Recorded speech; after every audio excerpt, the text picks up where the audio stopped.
their force!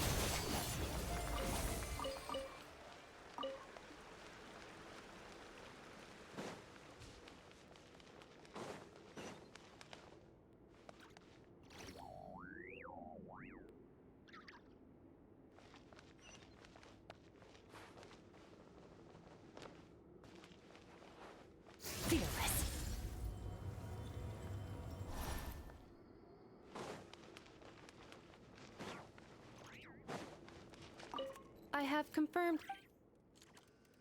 I have confirmed that you are all in good health.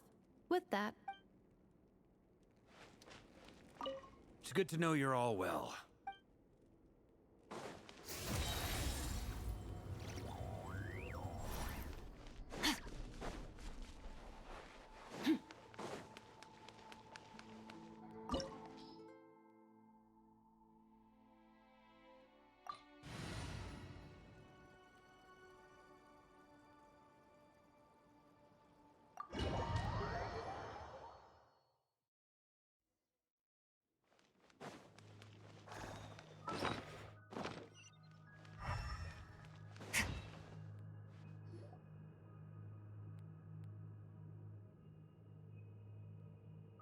Are these people...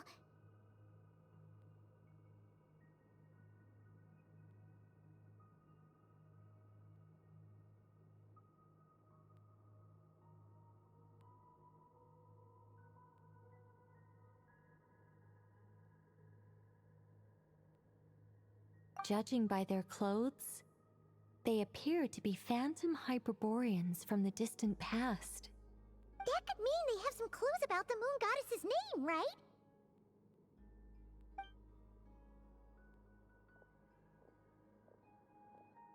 Hey there! Could you tell us what the moon goddess's name is?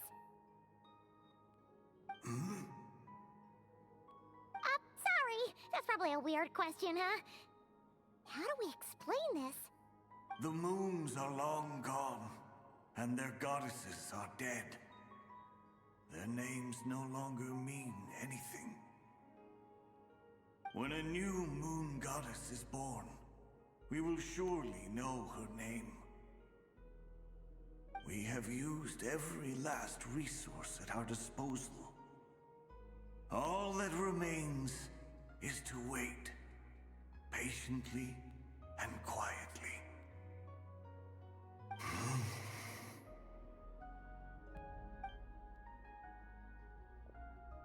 Were the people of the past all this devout?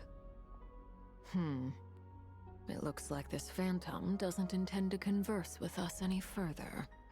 Surely the new moon goddess he speaks of must be Columbina. Alas, Kuthar's birth came long after the age in which he lived.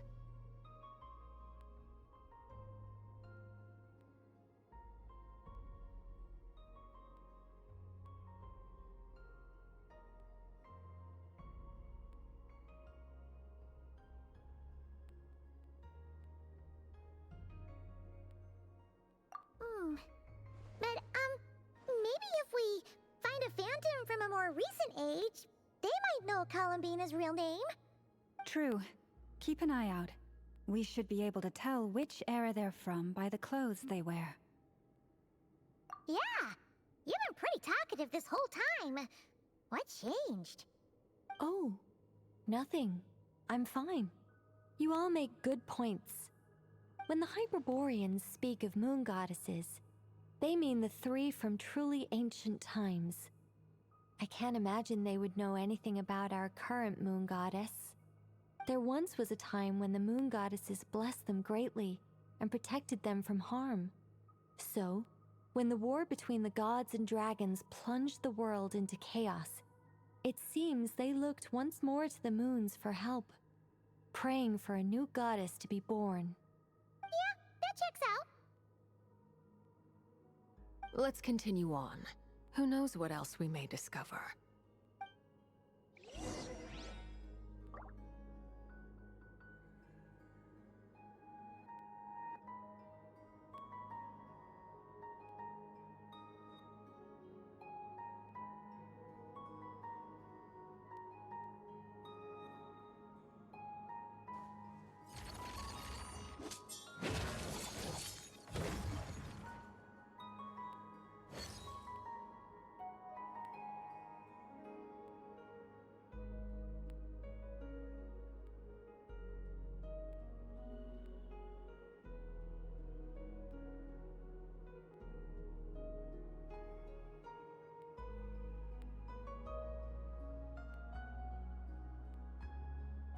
Where do we come from?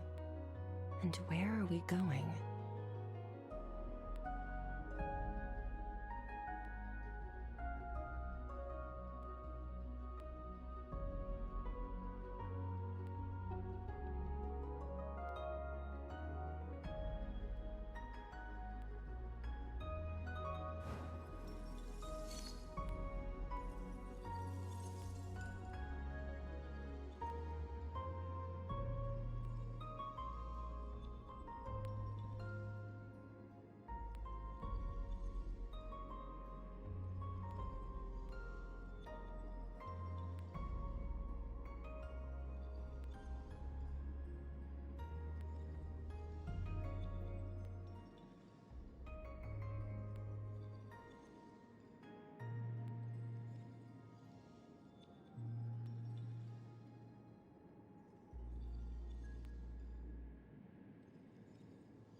All things come to an end, even time itself.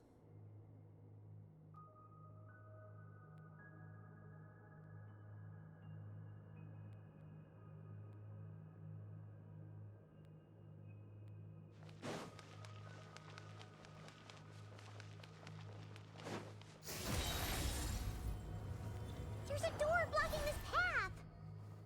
Not a problem. Try this.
This device was maintaining the door's integrity. Remove the core, and the device stops working.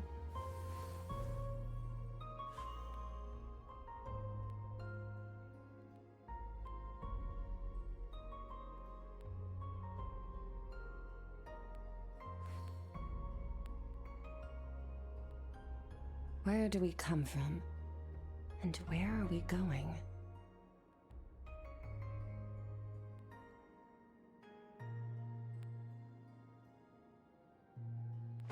Fearless. Is this our destination?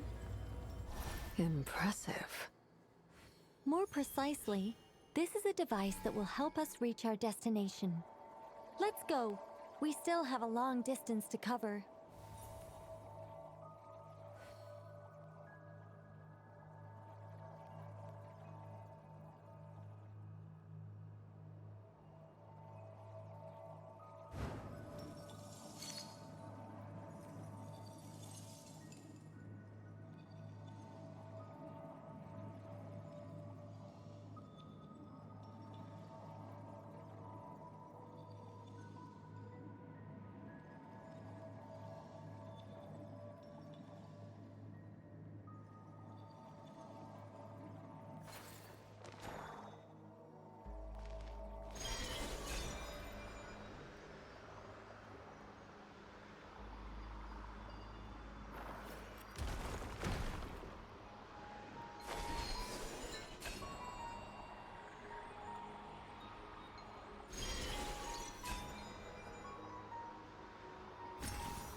The way ahead is blocked by broken rocks!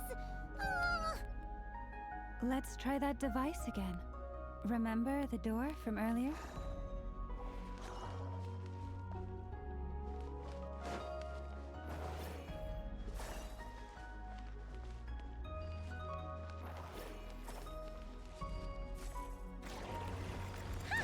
So it works in reverse, too!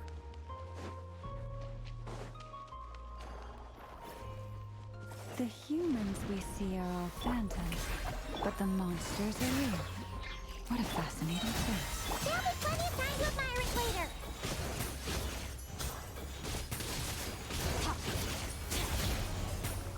Someone else has to.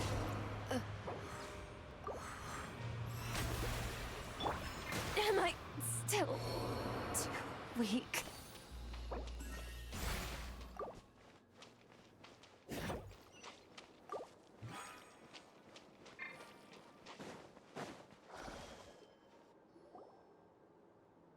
Ooh, there's a whole bunch of artwork in here.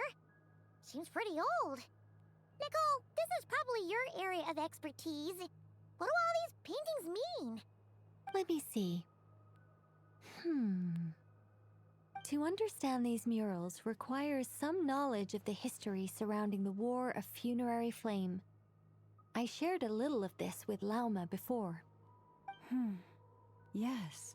I think I follow. The dispute between the Moon Sisters. The transformation by Nibelung. Oh no, it's no trouble. I'd be delighted to share the tale again.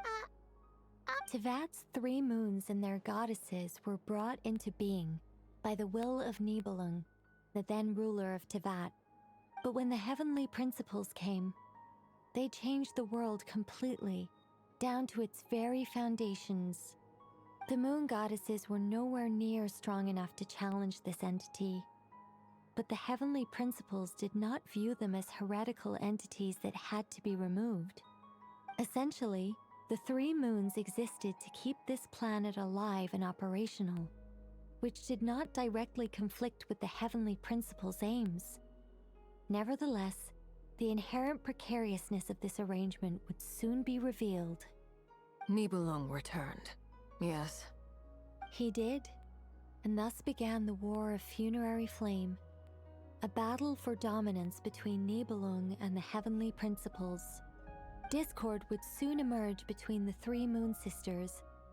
One would voice the opinion that they should follow Nibelung, for it was he who first hung the moons in the sky.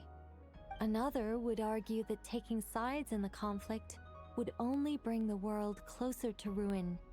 There was no telling where it would lead, especially since their creator had returned, bearing the perilous power of the Abyss. Nibelung would eventually discover their disloyalty. He had all three imprisoned before transforming the moons into weapons with which to fight against the Heavenly Principles. What? Weapons? Yes, the very moons that had once defended the planet became instruments of death and destruction, striking terror into the hearts of all living things. And although the Heavenly Principles and the three Moon Sisters had once been at peace, it now seemed that the moons posed an unacceptable threat to Teyvat. It is possible that the Heavenly Principles did not know of the goddess's imprisonment. If so, the weaponization of the moons would surely have been viewed as an intentional breach of the peace agreement. Regardless of who knew what, when, the Heavenly Principles shattered two moons and flung the other beyond the skies. Whether the goddesses managed to escape Nibelung's captivity after his fall, nobody knows. But this much is certain. From that day on, the moons no longer belonged to Teyvat. The rejection slowly drained their power until eventually they passed away. So that's the full story. You say the moon ceased belonging to Teyvat from then on. Why then would Columbina be born here? That is perhaps due to the lingering connection between the Frost Moon, which was not shattered, and this world. You could see it as the three sisters' dying wish. They never desired war. All they ever wished for was to protect this land. I see. If the final fate of the three goddesses is as you say, then Columbina faces the same grave danger. Our investigation has yet to bear fruit. We must hurry. Yeah, you're right. Let's keep going.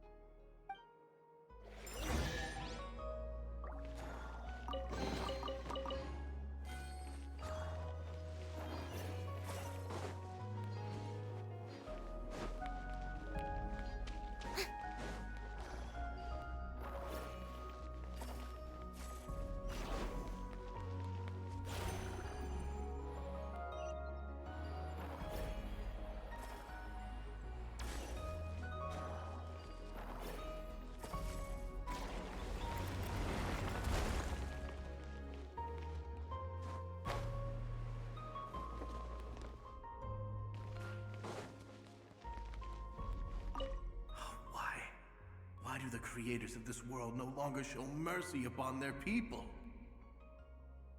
Remember his words.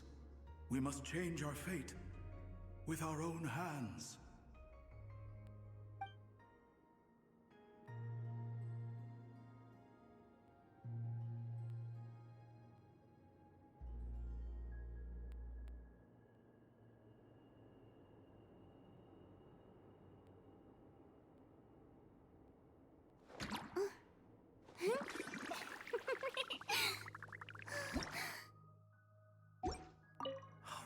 Remember his... Should we trust him to keep his... We have to. Wait, that's odd. Who is he? Is something wrong? No, not really. It's just that over 30 possibilities emerged in my head, so I can't be sure who he is. It's been too long. My memory isn't as sharp as it once was. Okay. 30. Wow. Impressive.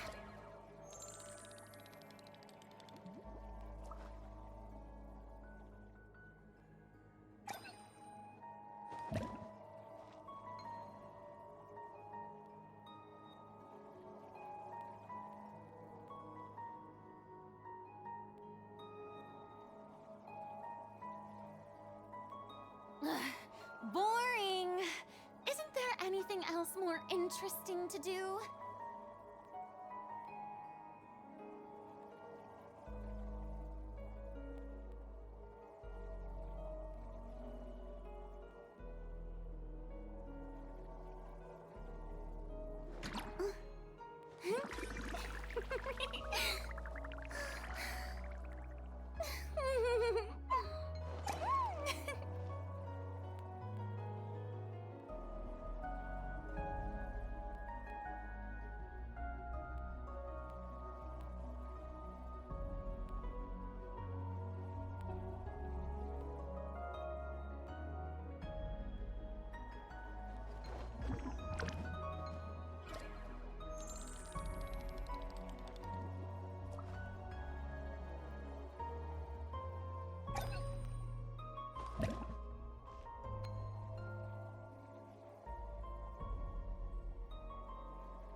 Being too popular can be such a hassle.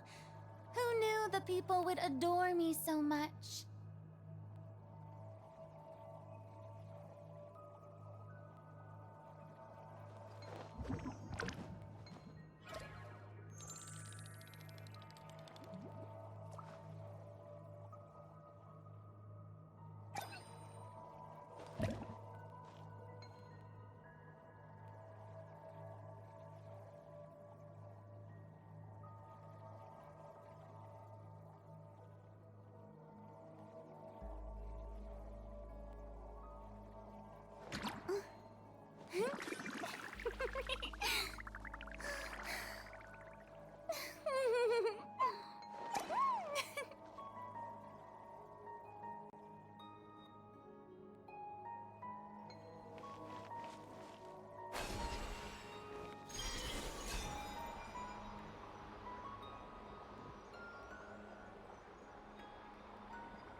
We're finally here!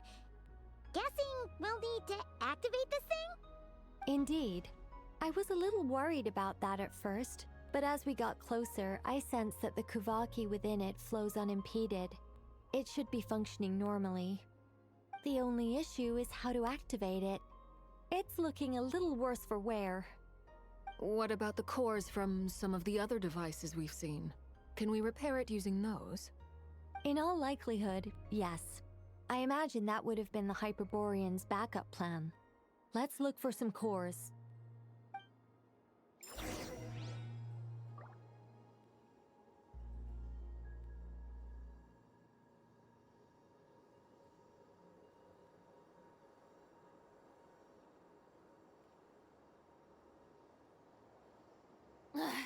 Boring! Isn't there anything else more interesting to do?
Walk up, then jump down.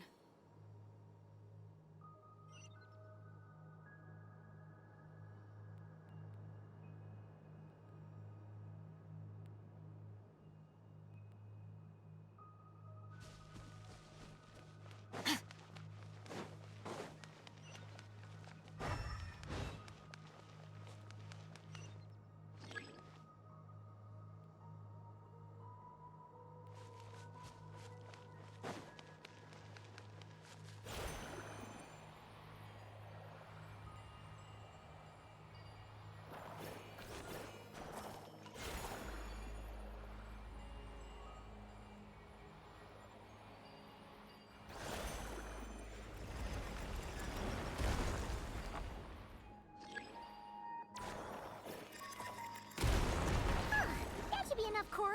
Let's head back.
The device is up and running.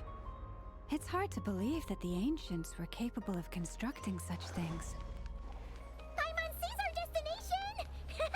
It's right up ahead! Yes, let's go.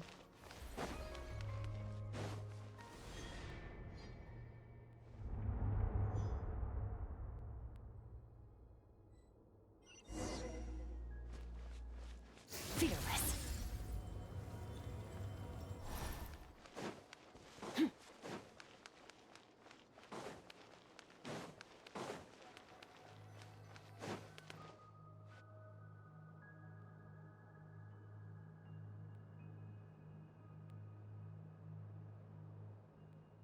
This is where the people of Hyperborea communicated with the moons.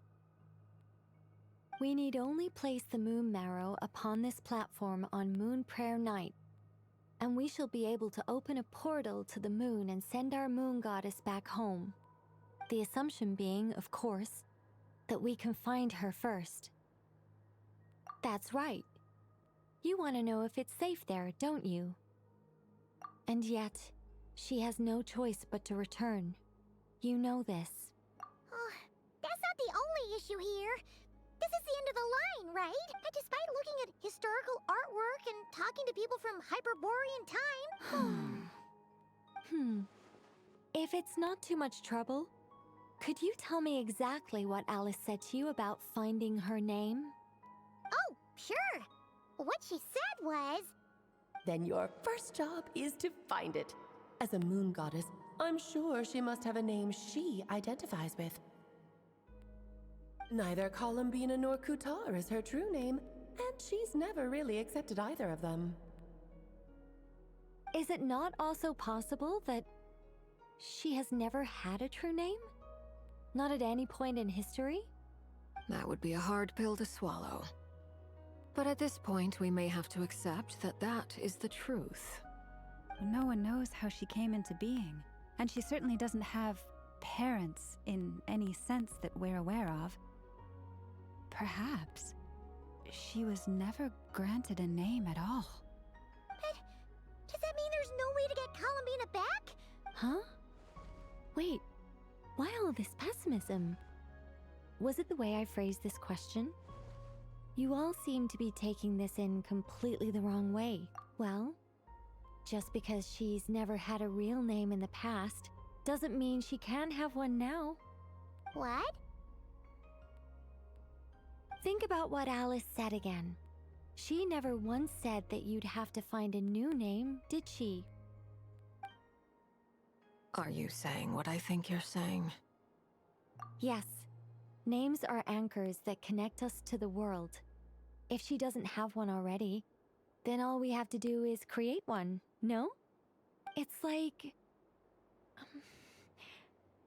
yes. Traveler. But what about now? I understand what you mean. Life is a long journey. Even the friends, when people call you by different names, what matters isn't so much the words themselves, but what they symbolize. And of course, whether that resonates with you. Ether. So, close your eyes and picture the moon goddess in your mind. If you were to call out to her in this moment, Columbina. Columbina. Paimon would call her Columbina. She has long forsaken everything that Kuthar represents. well, it sounds Are you sure? Is it really that simple? For a journey like this, the process is every bit as important as the outcome. Had you not searched far and wide, rejecting every other answer you were offered? How could you have come to an answer you felt was finally correct? Oh, it all makes sense now. Are you suggesting that Mage knew from the start that Columbina never had a real name to begin with? I can't say for sure, but I can definitely imagine her chuckling in satisfaction somewhere right now, saying, "Ah, what fun." Llama! Your antlers! You should hurry. The festive moon has begun to rise. Do not worry, for when you called the name Columbina just now, I could sense that the power within was enough to summon back the moon goddess. The power within what? Yes, so...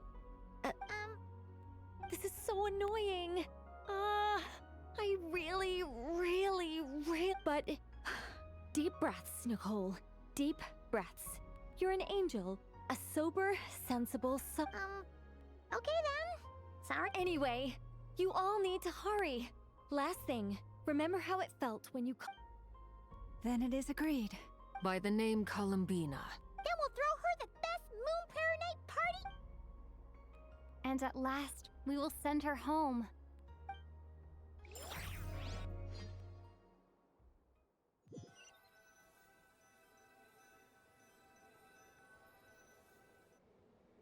I can barely move anymore. Have they come back out?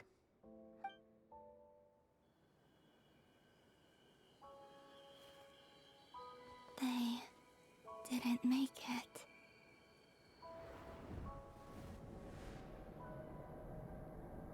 Could you tell me your name? My name is... Columbina!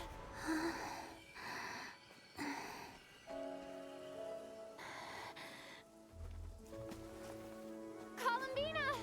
Are you here? Columbina! That's the name you gave when we first met. And it's what I've called you ever since. Columbina. It's a fine name. I have many fond memories of Columbina, and so do all of your friends.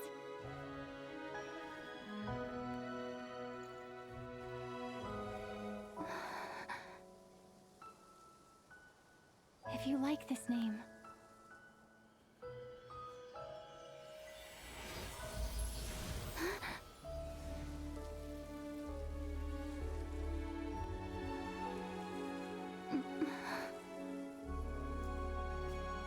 Looking for me?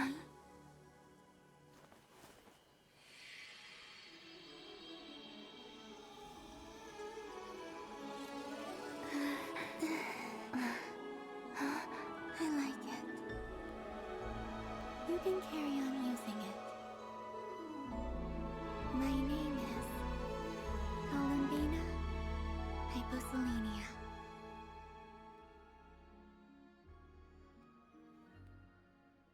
Columbina hyposelenia. That's a wonderful name. I never thought that Columbina would become my real name. But after I met you and my other friends, the things that this name stood for slowly began to change. It went from being a Fatui code name to something my friends call me.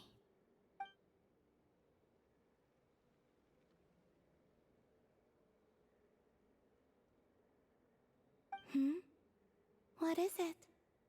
Why aren't you saying anything? I'm just so happy for you. Thank you. So, where's everyone else? We can go and meet them very soon. Everyone went to different places to try calling your name. Great. I'd like to thank them as well. Everyone's done so much for me. Searching for my name, entering those ancient ruins. Huh? Wait, so you were... Yes, I was there. Not physically, but my consciousness was still holding on. I followed you the whole way. Starting from when? You turned around and called out my name while you were in Nasha Town. Do you remember?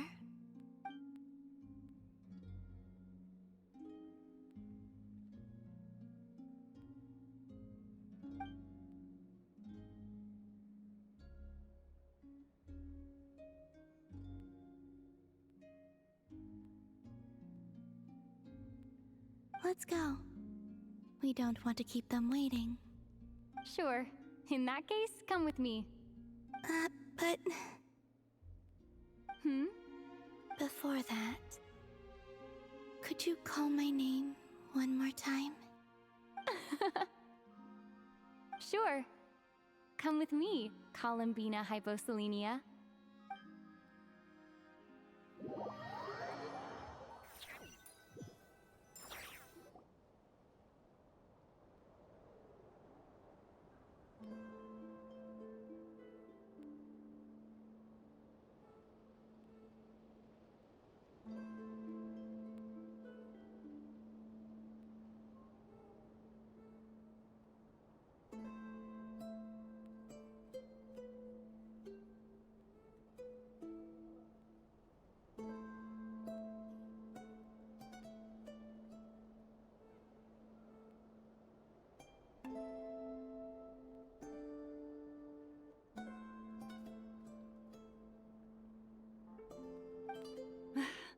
Columbina! Oh, this truly is wonderful. Llama, I can't breathe. Ha ha! Just in time for Moon Prayer Night. It's good to have you back, Miss Columbina. Yeah, we were worried sick. Thank you, my friends. With your help, I now have a name that belongs to me. Columbina hyposelenia. Where's the second half from? You added it yourself? That's right. It means... Born beneath the moon. Yes. And by extension, it can also mean born beneath this world. A fine name. Now, as much as it pains me to interrupt this beautiful reunion, I feel obliged to remind you that the Moon Prayer Night celebrations in Nasha Town have already begun. Don't you want to enjoy the festivities? There's so much to see and do. And some of the ambient lighting and entertainments were sponsored by the kind souls in the Hexen Circle. Nicole? Why have you turned into Dodoko? So you're Miss Nicole. Thank you for helping us, and for helping me find my name. It's nice to finally hear your voice. You're quite welcome. Guiding lost people to hidden treasure is what we Seelie do. And if you ask me, spiritual treasures are far more precious than material ones. Chests are all well and good, but this was what it's all about. Ah, so satisfying. Anyway, I had to go help Alice. It seems like she ran into some trouble. That's why I couldn't be here in person. But don't worry, we're with you in spirit. We'll be celebrating right along with you. Keep an eye out for the Hexenzirkel's festive stalls in Nasha Town. I think you'll like what we came up with. Alice said she even managed to rope B in this time. The Frost Moon Scions have also prepared various attractions. On that note, Nefer, about that request It's all in hand. Yehoda is... Wonderful. In that case... Huh? Come on, Columbina. It's time to celebrate the best moon prayer night ever.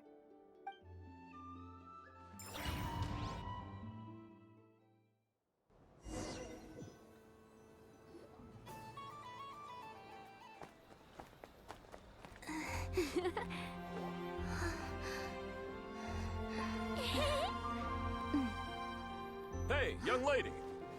Would you like some moon prayer night candy? Happy moon prayer night. Oh, yeah. I almost forgot to say. Welcome home, moon goddess.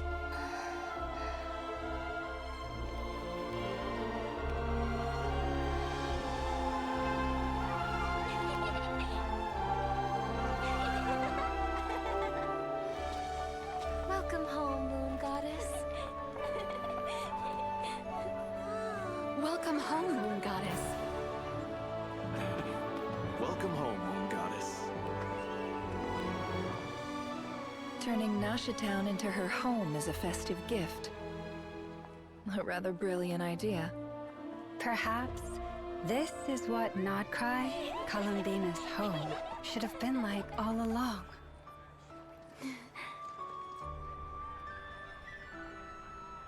Thank you for the gift. I like it a lot.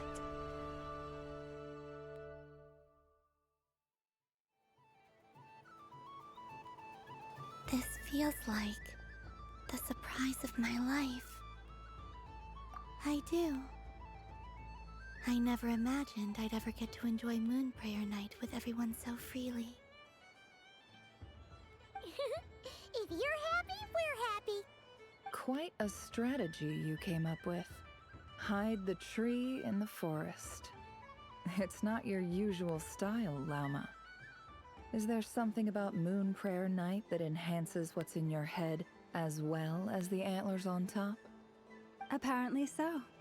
It even inspired a perennial penny pincher to use their resources for a greater cause. It truly is a magical festival.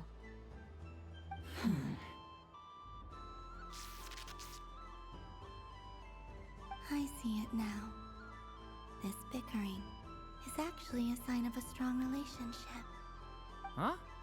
What's everyone doing here? Oh! Miss Columbina, you're back! Yes, I'm fine now. Thanks for your concern. How's your progress with Alice's assignment? Very well indeed. I've never heard her sound so excited.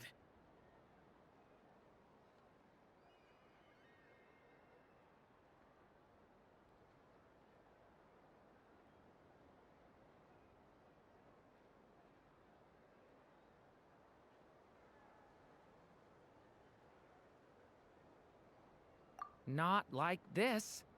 This time, her excitement seems more serious. Seems like she's had a major breakthrough. She said she'll contact us once she knows more. In the meantime, we're free to relax and have some fun. Enjoy the time off while it lasts. I have a feeling that our next task won't be so simple.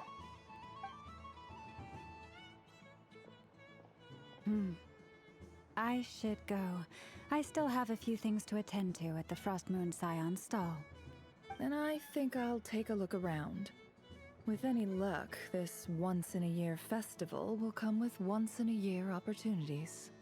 Hold up a second. Where's Varka? I believe he made a beeline for the flagship the moment he entered Nasha Town. Ah, that's Mondstadters for you. They know what they want when festivals roll around. Goodbye for now, Columbina. I hope you have a wonderful night. I will.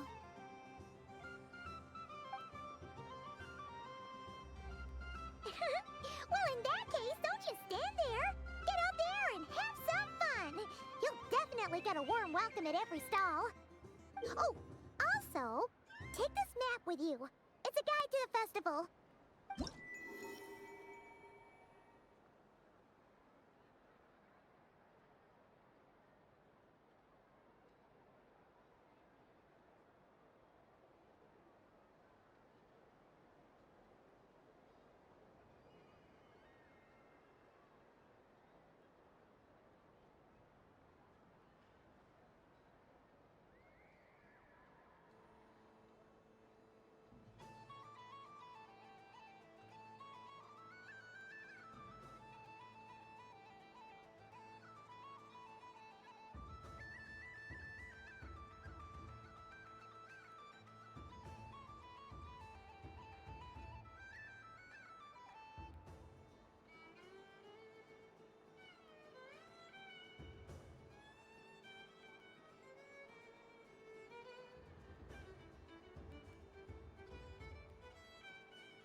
Stall is over here.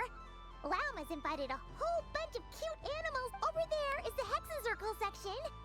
Alice seemed more excited than anyone about this festival, so she insisted on making it a grand affair. Oh, and then there's the Town local specialties, including... Actually, forget that. Better if you go check them out for yourself. Thank you. It looks like a lot of fun.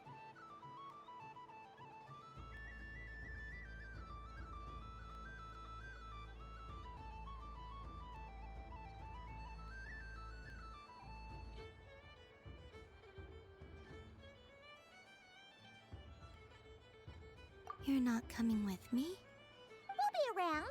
But don't you want to browse by yourself for a bit first?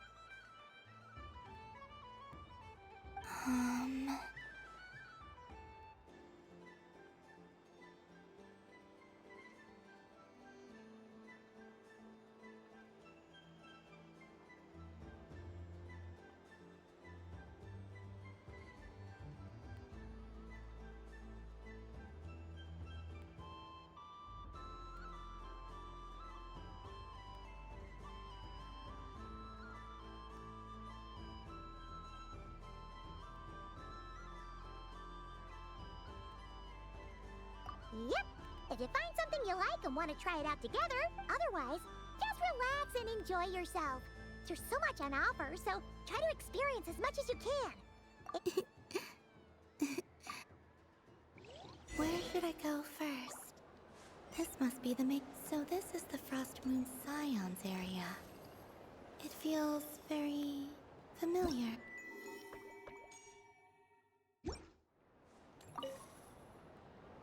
If this were any other day, I'm sure it would make for a great photo opportunity. But Moon Prayer Night has rendered my... Doesn't it look like this rhyme-horned deer has 2 sets of antlers?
I think it looks quite funny.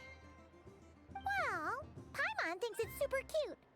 It looks like a silly chic badger and a rhyme-horned deer that's about to fall asleep.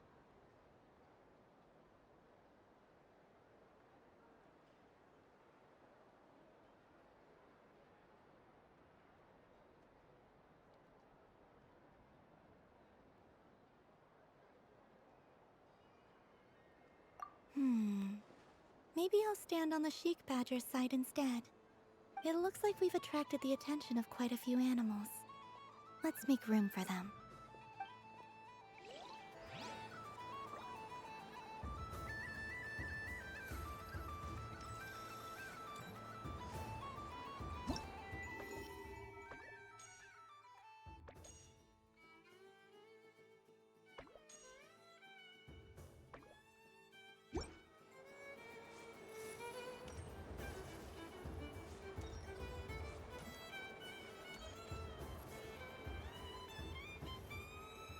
Wow, the Frost Moon Scion stall looks kind of plain, but it's pretty cool once you get into it.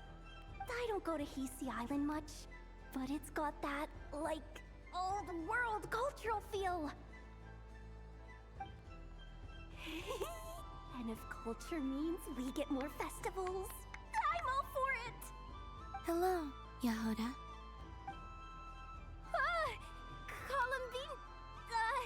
Hello, Moon Goddess. That was too close. I almost gave the game away in front of the staff. Oh, wait. What's the deal with her shoes? They don't make a sound when she walks. I could do with a pair of those. Do you like balloons too? Balloons? Oh, you mean those? What's so fun about balloons? I'm not a kid anymore. They're probably more up Aino's alley. Yes. The animals seem very curious about these strange flying objects. I was drawn here by their voices. I recently learned a fun new game you can play with balloons, so I decided to come and give it a try. A new game?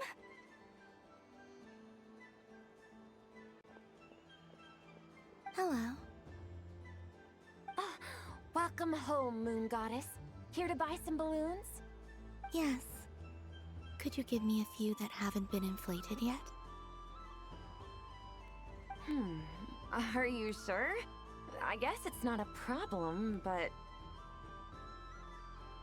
Yes, please. Thank you. Uninflated balloons? But those are just little rubber pouches. What does she want with those? Would you like to play the balloon game, Yahoda? Huh? Sure. I guess. How do you play it? Wait here a moment. Oh. This is so weird. What have I got myself into now? I thought I saw Columbina nearby. Uh-oh! That's the Fourth Harbinger! Although she's helped us out quite a bit, she's good people, right? Is she looking for Columbina? Oh, guess that's my ticket out of here. I'm not sure my heart can take being sandwiched between two Harbingers.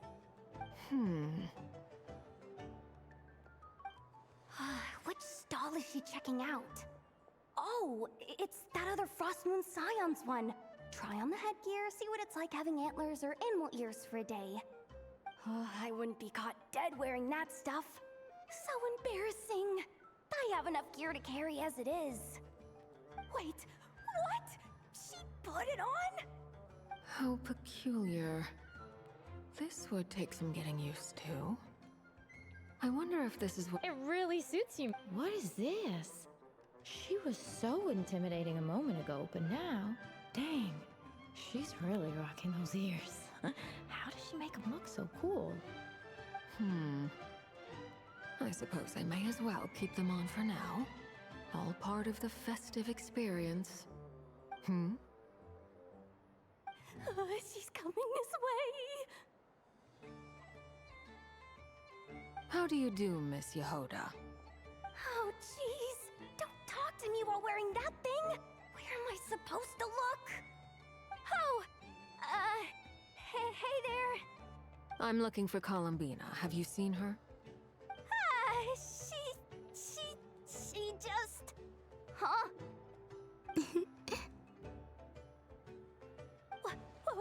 Wait, is that what she meant by balloon game?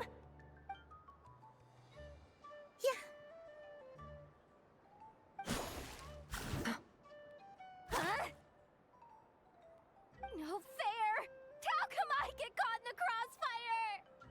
An ambush from the rear? Is this a declaration of war, Columbina? Would you like to play too, Arlecchino? Seriously? Are they gonna start some beef right here, right now? Gladly. That said, I believe there is another who would like to join. Boss Nev! Thank goodness! You've gotta get me out of here! Things are kicking off big time! Hello there. I'd like 10... no, make that 20 balloons, please. Uninflated. What? Miss Moon Goddess, I hope you're prepared to pay the price for assaulting my employee. Welcome to the game, Nefer. Just to be clear, let's keep this a fair fight, okay? No strange powers, please and thank you. Naturally. Don't just stand there, Yehoda. Aren't you going to team up with me? Huh? Do I have to? Of course. Don't forget, the Curatorium has a reputation to uphold. I knew something like this was gonna happen.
I've seen Linny and the other children play this game before.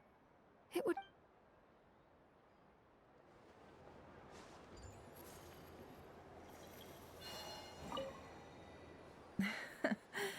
That was fun. It's a shame Ashru doesn't like playing with water.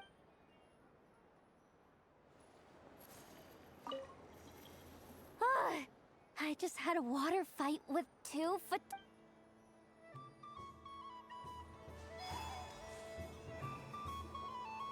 Sunny days! I prefer sunny days.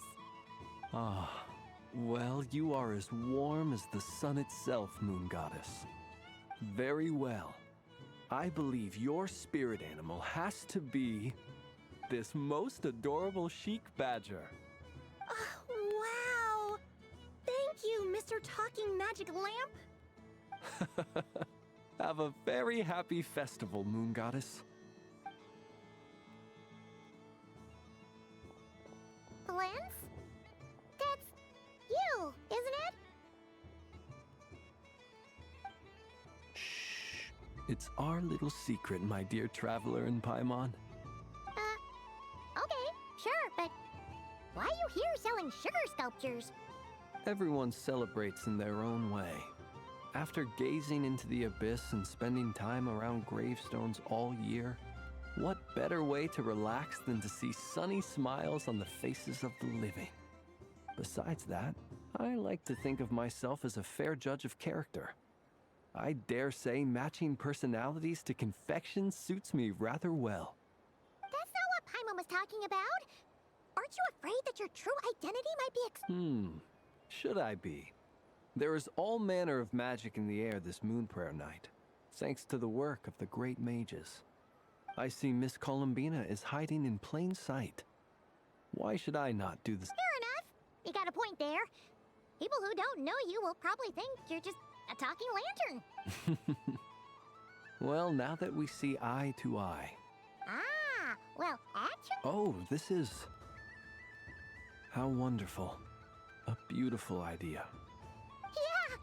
We just met Barca, and he said that having everyone draw their own section was kind of boring.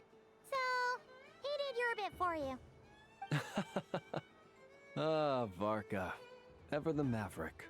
I see his artistic skills are truly one of a kind. In that case, I shall paint something on Mr. Albedo's behalf in a short while. What? Why not now? Ahem. Welcome home, Moon Goddess. Phew, that was close. Hello, Flins. She recognized you right away! What keen eyes you have, Miss Columbina. Especially considering they are shut. I did not see you. Rather, I sensed you. I can sense the fluctuations in Kuvaki all around me. One would expect no less of the Moon Goddess. Might I interest you in some candy? Yes, please. Excellent. I shall make some for you right away. Hmm? Something the matter, Miss Columbina? What about my spirit animal? All the other children carrying sugar sculptures are talking about it. Wait, is she taking the test seriously? Ah, my apologies. How could I neglect that? You are quite right, Miss Columbina. Every one of us has a magical creature living in their heart. Would you permit me to help you find yours? Yes, please. Do you prefer the day or the night? Night. Which of the 4 seasons is your favorite? Winter. Think of a perfect day. What is the weather like? Sunny, rainy, or perhaps cloudy? Rainy in the morning, sunny at night. What kind of answer is that? Forests, lakes, and open seas. Which do you prefer of these? I like them all. Imagine you opened your very own shop. What would you sell there? Moonlight, I think. Wow! Paimon would totally shop there. It wouldn't cost anything. You'd just need to visit. Aha! I believe I know what you... Here. Oh, it's a Kohen! Indeed. A free-spirited being with a deep love for all things here in Krai, who selflessly... It is the perfect fit for you. Thank you. But you shall have to forgive me. We have known each other for quite some time. So instead, would you accept... It's a lantern. Hey, why don't you two go enjoy your candy over there? Come on, play ball. I got this drawing done. But I want to hear Paimon's answers. But it'll probably take ages. Paimon's a complex soul. And we don't want your candy to melt while you wait, huh? Oh. Okay then.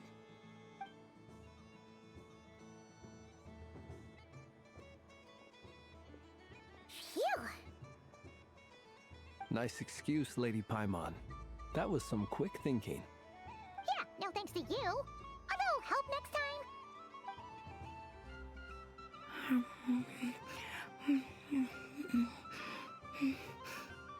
It's sweet. Is that Lakaberry? I wonder what flavor the traveler got. This way, this way! It's the candy-selling lantern! I'm coming! Of course.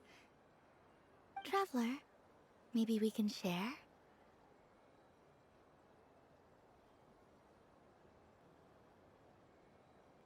Yes. I found out recently that people share their food sometimes. So, thank you.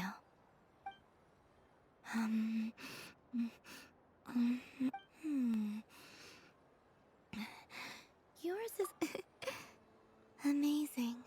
My sugar sculpture has shrunk. Yet I will remember this feeling. Sure.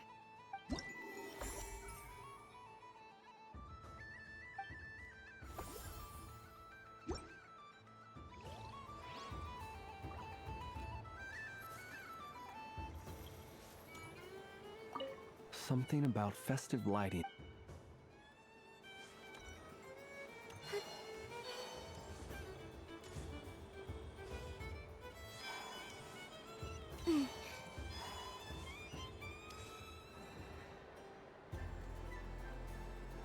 was aiming right at it! Aw, what a pity. I saw it with my own eyes. You were so close. So very close. That's not true! It dodged out of the way right as I was about to snag it! I'm sorry? You heard me! This paper frog can move! I swear! Dear, oh dear, what are you saying? How could a paper frog move? Unless you believe there really is magic in this world. But even if I, the mere humble merchant that I am, knew such magic, surely I would not use it on a paper frog. I'd sooner give Mora legs, so it could walk right into my purse. My dear, dear customer, why not have one more try? This time I'll give you 12% off, a very generous discount for one of my most regular customers. Just think about how much experience you have under your belt now. You're sure to win the next one. Darn, I used up all my coins. I'll be right back. Just gonna fetch some more from my house. Take your time, but don't take too long. This event is Moon Prayer Night only. Miss it, and you'll have to wait a whole year before I'm back. Next customer, please. Welcome. Hello. Whoa, what's this big one doing over here? How do I tell my employees not to go running around this time? Shooting them a glance won't work. I haven't known them long enough. Dory? Why, hello there, Miss Columbina. Would you like to play my ring toss game? The rules are very simple, and it's easy to get the hang of. How much for a round? Oh, first time's free. Not a single mora. After that, well, we can cross that bridge if and when we come to it. But with your sharp sharp skills, I'm sure you'll win all the prizes in one fell swoop. That was an obvious enough hint for them, right? Right?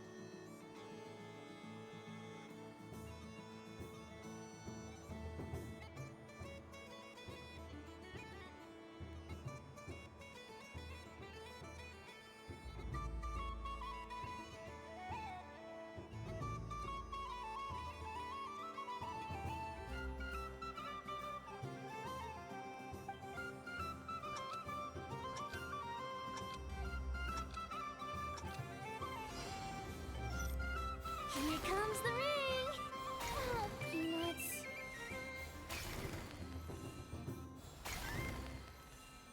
Change tracks! Roselle, should we move or not? Just a tiny bit. All right, then I'll... Let's see now. Let's see. Wow, very good. That's the highest score we've had all night. And here's your prize. Now, how about another round? As for the cost... Happy Moon Prayer Night, Miss Columbina. Happy Moon Prayer Night, Durin and Hat Guy. Are you here to play the game? Yes.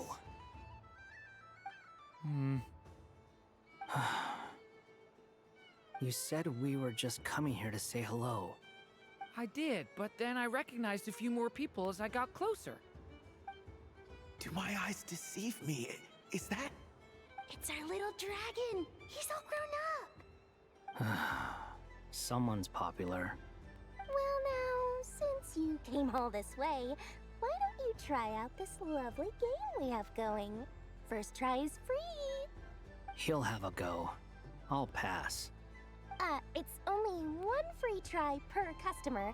You can't give your try to him. I'm aware. How has Elder Almond been lately? He's in great shape. He goes for a run in the forest every morning to stay fit and healthy. He tried to go boat racing with Firecracker a while back, but he couldn't even make it onto the Lotus Leaf. Firecracker was in fits of laughter. How about you, little dragon? Can you still fly? Yes, I can. But you've become less chatty. Has growing up been tough on you? We call that maturity. You know, the thing people sing about. The knight wields a sword of stone to defend those hearts that are made of gold. Stone is very heavy. That's what keeps him from talking too much. That's awesome! I want to be a knight when I grow up too. Ring, here I come!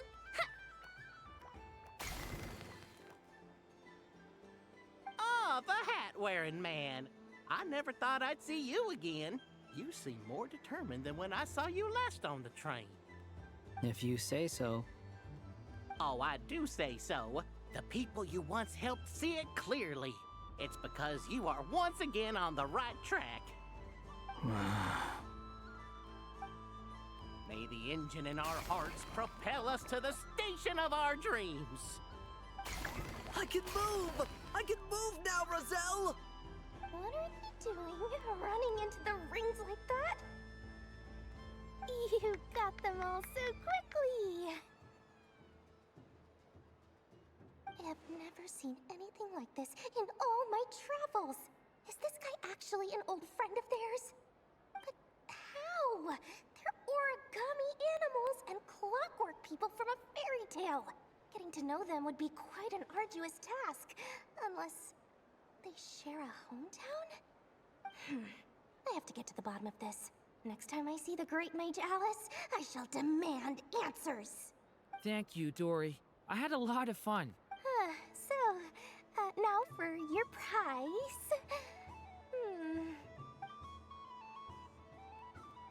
Oh, sweet grand prize. Oh, good thing I've already turned a profit from the customers earlier in the night. Otherwise, I'd have wasted all my hard work. Okay, I'm back. What? I leave for 2 seconds and someone's already claimed the... Oh, well, these things happen, you know? Perhaps you'd be interested in one of the other prizes instead.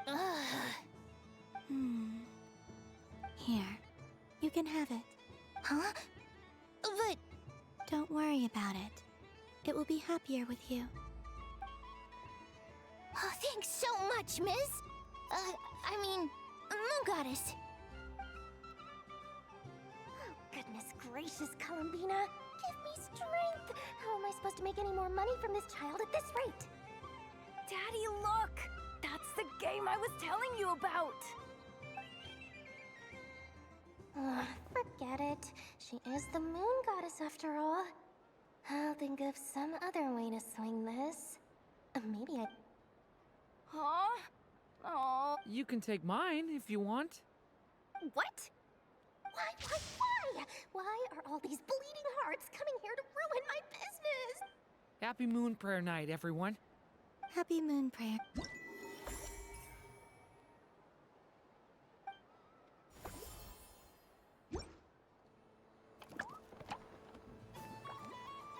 If all the prizes are gone, I might as well close up so the next time a customer shows up, and remember, run.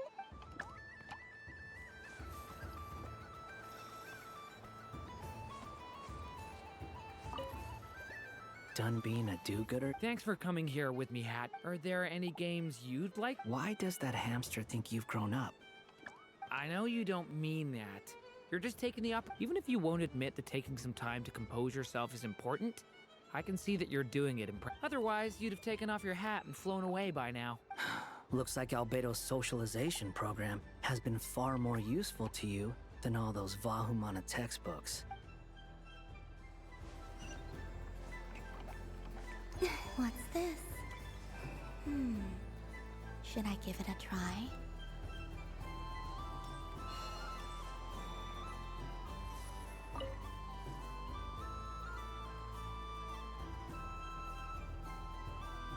I wouldn't say it's unfair, exactly. I mean, your voice goes right into people's heads. How would you explain that to the kids? You can't just explain it away as magic. Is something the matter? Ah, Miss Columbina! No, nothing you need to worry yourself about. Ah, impeccable timing. Stick around for a second, Miss Columbina. I need your input on something. This self-proclaimed Knight of Justice has yet to give me a satisfactory answer. I, for one, would like to hear your verdict on the matter. Hey, now, I left the flagship just to help you out, Miss Nicole. What's going on? So Alice and I are both using long-range remote control spells that work on similar principles, allowing us to attend this festive fair in Dodeco form. Sorry, let me backtrack a little. While similar, there are some key differences.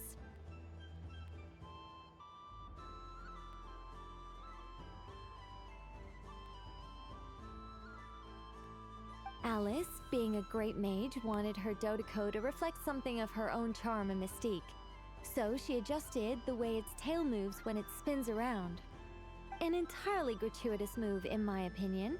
I hardly see how anyone is going to notice that. If anything, I'd say that anyone who stares intently enough at a Dodeco's tail to notice such a small detail is someone we ought to be highly concerned about. I only say this to emphasize that my question has nothing to do with tails. Now that we're clear on that, why is Alice's Dodeco permitted to interact directly with the children celebrating Moon Prayer Night, while mine is not? Your voice speaks directly into people's minds. See? Exactly what I said.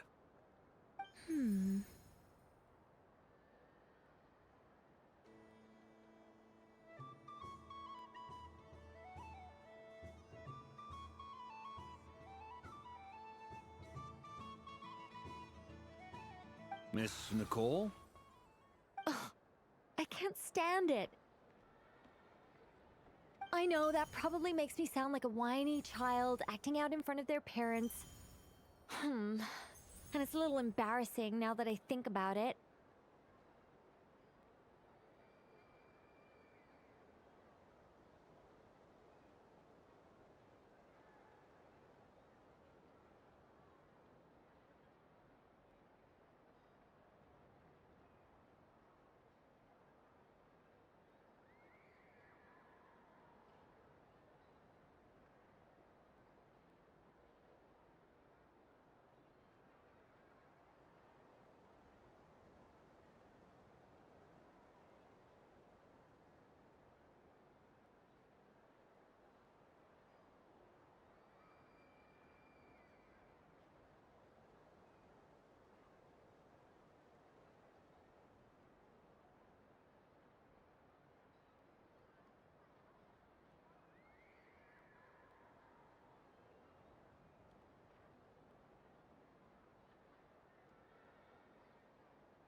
But hey, I've said it now, I can't take it back.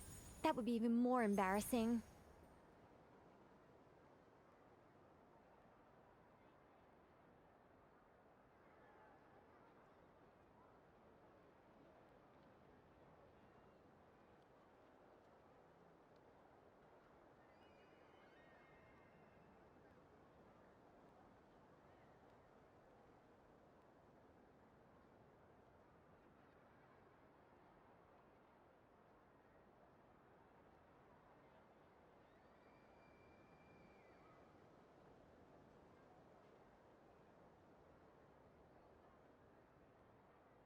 Also, don't go reading too much into that analogy.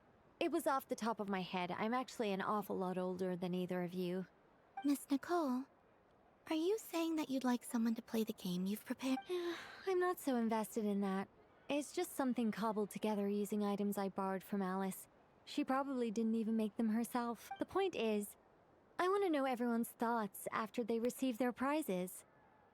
I've been biting my lip for so long, and I've had no one to vent my I thought this was going to be a nice, straightforward festival where I'd get the chance to guide people to treasure. Well, can I play? I can't guarantee that I'll win a prize, but... You will? I'd like to try. Then what are we waiting for? Let the game begin! It's like they forgot I was ever here. Ha!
Congratulations, Miss Columbina.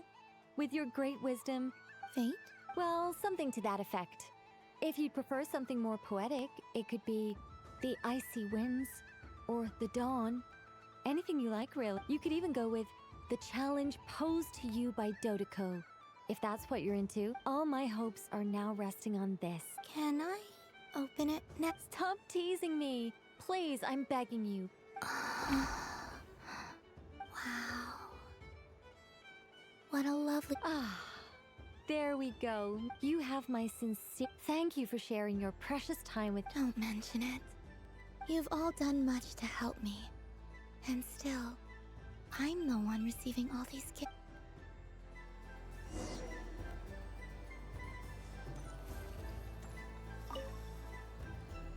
A soft and furry creature that bounces and jumps.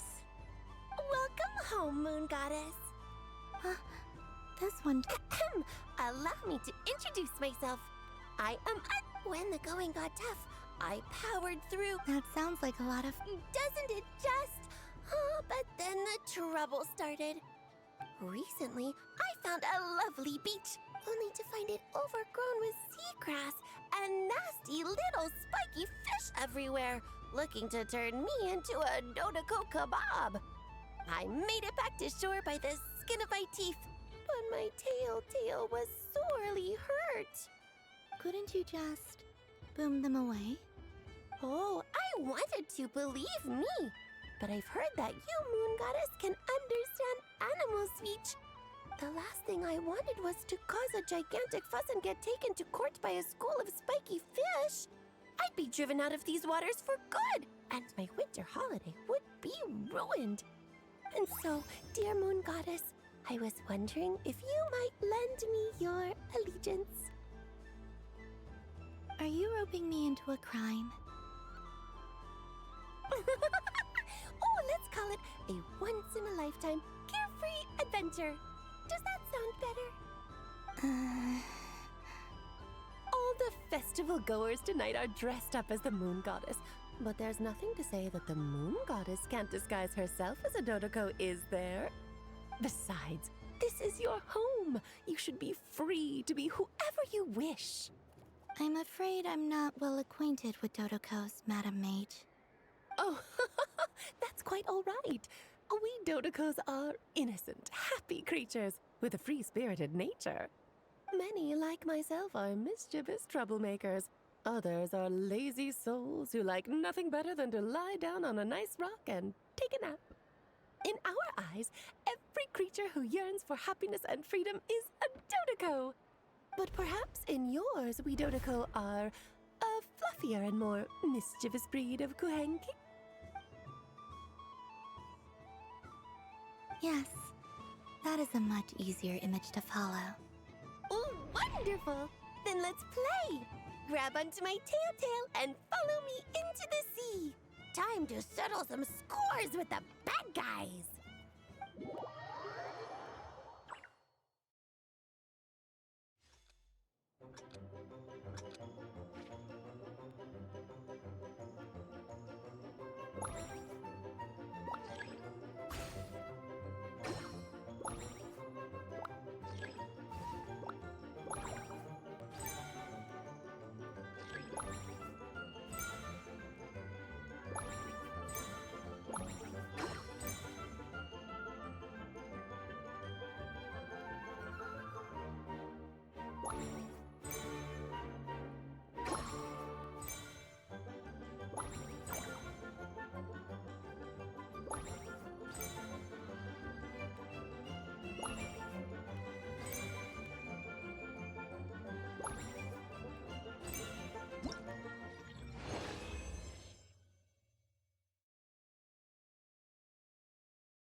Ooh, a remarkable talent! So, what do you make of it? The use of Jumpy Dumpties doesn't come as naturally to me as Kuvaki, but their unpredictability makes it fun. I think they call this novelty. Indeed! And how did it feel blowing those pesky nuisances away? Not bad. Any guilt? What do you mean? Oh, wonderful! Lovely answers to all 3 questions. You've passed the safety test. Now I can give this special bomb to you as a souvenir. Remember, if you find any meanies living on the moon, you can use this to boom them into oblivion. I will.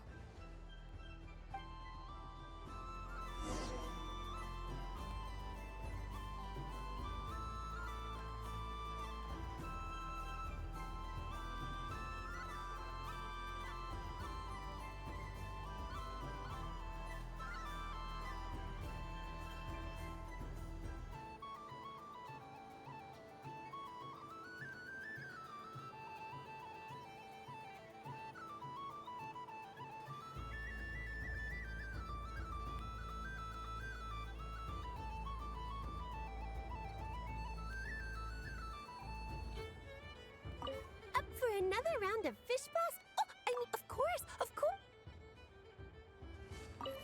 I don't suppose. Don't get me wrong, once is plenty. Alright then.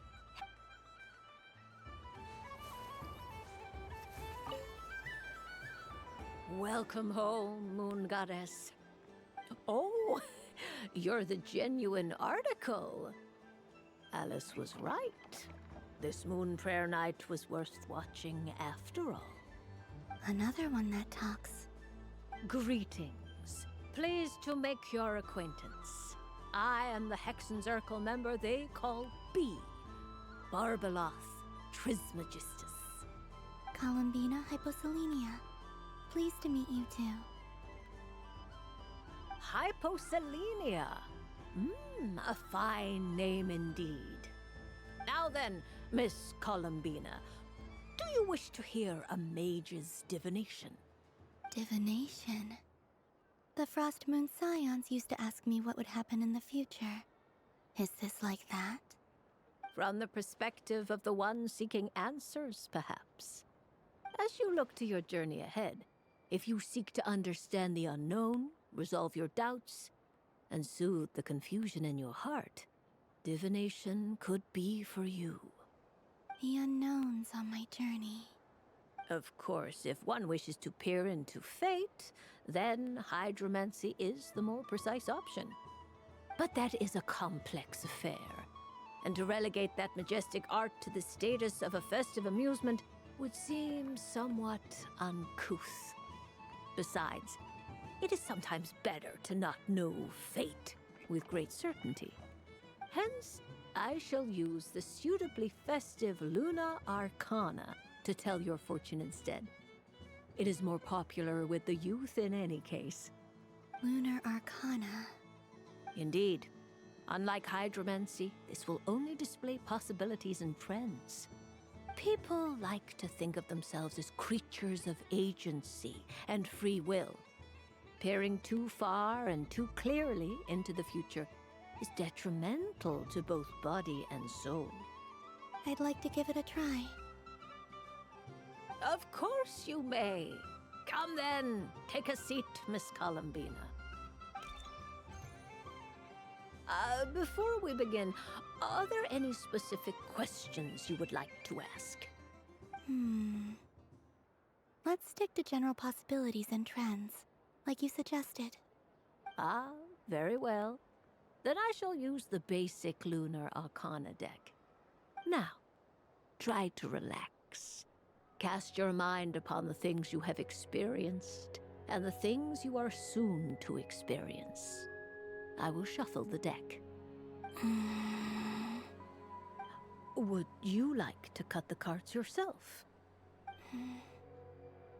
You do it. No problem.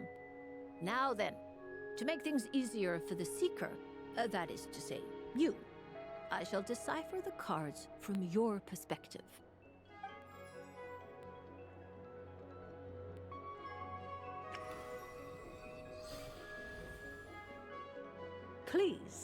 draw the first lunar arcana. This represents destiny and is the foundation for the divination as a whole.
Now, draw your second card. This will stand for the past, the sum of all your experiences that have come before. And now the third arcana. This is the present, your interpretation of the current moment.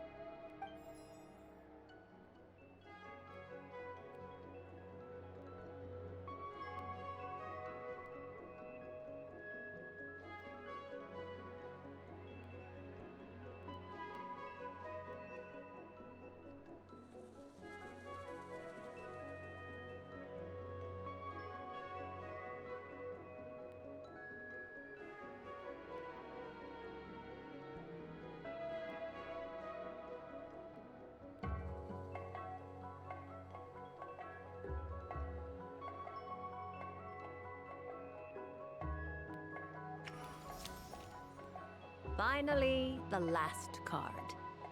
This shall speak of the future, which... Oh.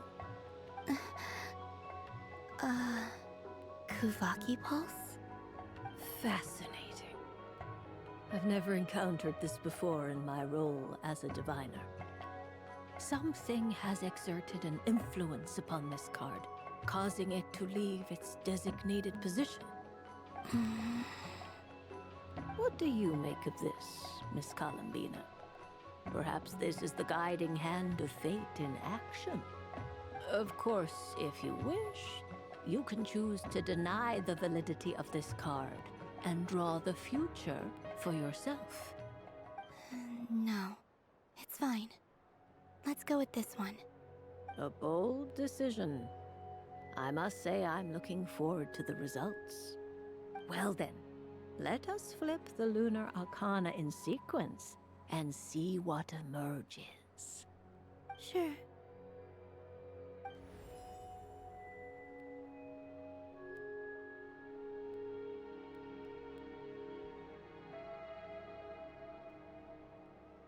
First, Destiny. No surprises here. The card that represents yours is the moon. The moon. Indeed. The moon can represent the truth at some times, but deception at others. False peace, destructive calamity, and the world-changing power that lies within. When the moon is placed on the destiny tile, it indicates that your destiny is not what it may appear on the surface. Instead, it may yet have a hidden side. It symbolizes a journey through the fog, fraught with uncertainty and deception, where one must face inner challenges head-on. I don't understand. Patience, my dear. This is but the first card, which serves as a basis for the interpretations that follow. Our divination will only grow clearer from here on out. Now then, flip the second card, the one that speaks for the past.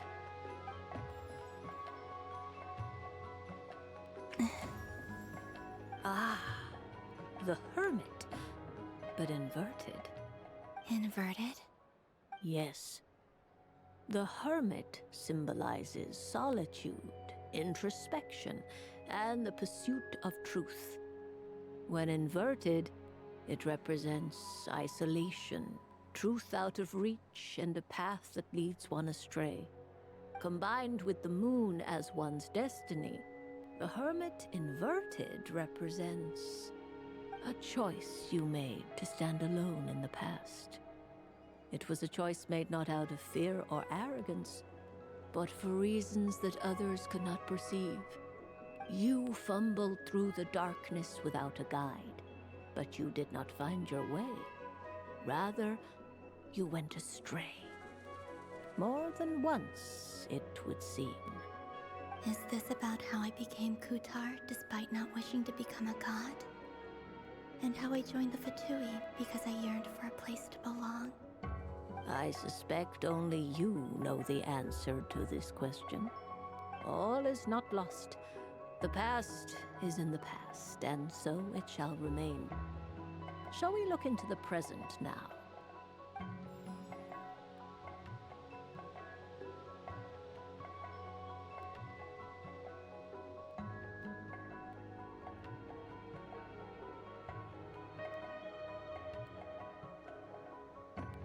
Oh my. The Lovers. One of the most interesting Luna Arcana. What does this one mean? This means that you have had an unprecedented emotional experience. The joy of finding your soul becoming intertwined with that of another. A precious and wonderful thing indeed. It's true. I've made a lot of friends recently, and they are very good to me. I like them a lot. That sounds lovely. I am most delighted for you. The Lovers can also represent important decisions, perhaps related to a parting of ways. Now, if I were to guess... Yes. My return to the moon. I understand. Parting with friends is never easy, Columbina. But rest assured, this is not the end of your journey. There is always another story waiting to be told. The future always lies ahead. The future. Well now, it's finally time to flip this most mysterious of cards. Why did it appear? And what does it wish to tell you? I'm ready. Very well. Flip this card and see what lies on the other side. Oh. Miss Barbeloth? What is it? This card is death. That doesn't sound very good. It depends on how we interpret it.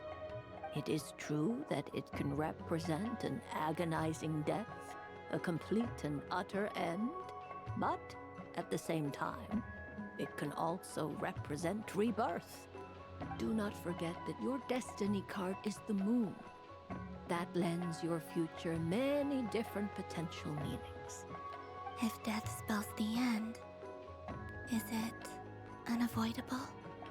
As I have said, divination can only display general trends. It is a rough guide, but it does not show predetermined outcomes. Allow me to summarize it for you. In the past, you may have lost your way, but now you have gained new connections and new strength. You now face an important decision, one that may bring about a great change in what is yet to be. This change might, in turn, be the end of all things, or their beginning. But remember, everything is subject to change because of the moon present in your destiny. You must see the truth clearly and face your innermost thoughts. The truth. My innermost thoughts. Thank you, Miss Barbeloth. Don't mention it. Some people dislike divinations, for fear of glimpsing an ending to their story that they wish was not so. But I can see that you're different. The result of this divination will not sway your decision. This is a rare quality, and one that diviners always hope to see in the seeker. We are here merely to guide, not to exert undue influence. I understand. Go then and illuminate your future, Miss Columbina. The moonlight that shines from you now is most captivating.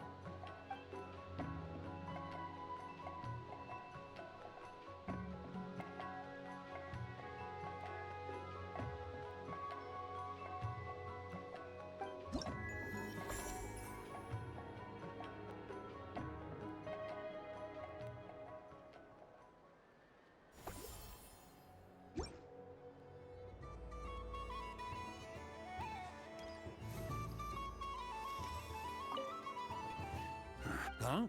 Albedo? This sketch is for you, Grandmaster. Oh, a gift for me. Thanks. Let's see what you've done for me.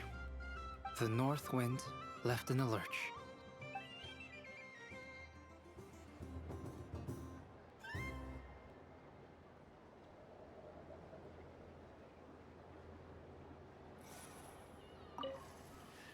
Huh? Albedo? This sketch is for you, Grandmaster. Oh, a gift? The North Wind.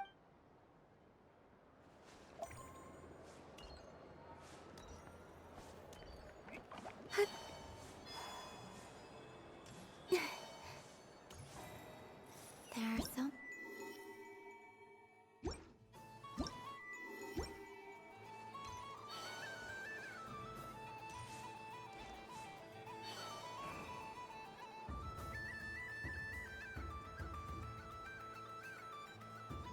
Well, look who it is. I heard someone went and disappeared on us the moment we let her out of our sight. They looked all over for you.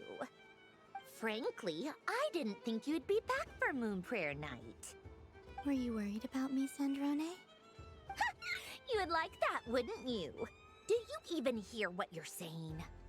It seems to me like you disguised yourself with festive headgear, just so that you could come see me on Moon Prayer Night and make sure I'm okay. You didn't even bring Polonia with you. You? Ugh, I thought you couldn't see. I cannot. But I sense the confusion of those around us rippling through the Kuvaki currents. Based on what I know about you, let me guess what you're wearing. Is it cat ears? Shut up! I'm only here to protect the Fatui's interest in this territory. Running into you was pure bad luck. Really?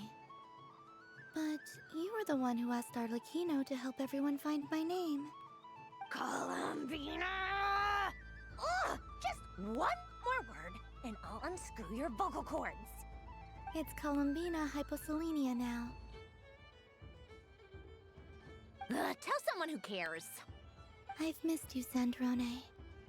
The whole time I was gone, I was thinking. I hope I get a chance to say some ugly words to you. Is that supposed to be a joke? Anyway, let's go play that game. What? You mean that frostfin whale? Yes. It's some kind of game where you get bitten if you step on the wrong tooth. Seems like fun. Who in their right mind would wanna? Because you're not a scaredy cat. Fine! You wanna play? Let's play. Don't complain when I kick your sorry butt. Lovely. You old geezer! I'm gonna beat the pants off you! Just you watch! I almost forgot. Sandrone? What is it now? You'd better not lose, or I'm going to beat your head in. What? Allow me to demonstrate since I'm feeling so nice. You just step on the teeth, like this.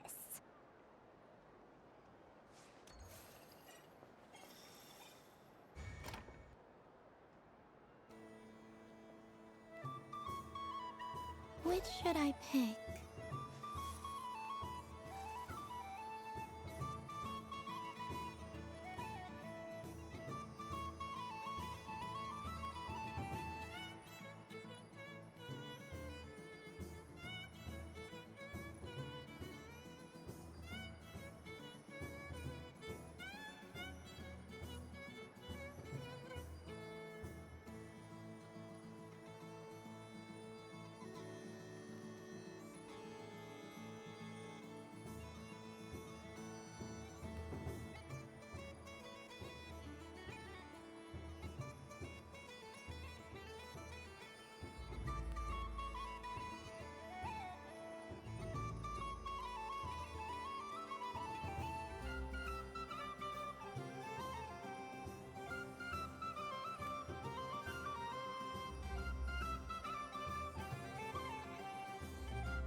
Your turn, Sandrone.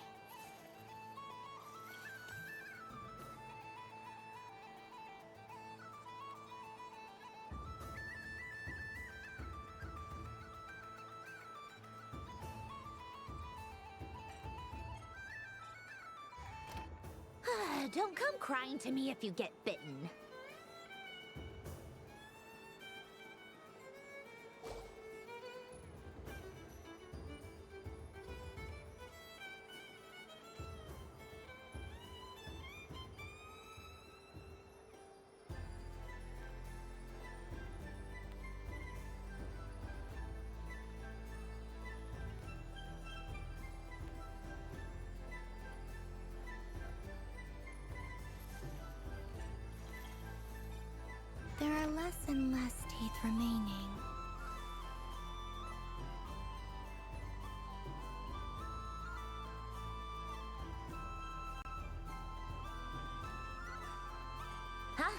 that noise?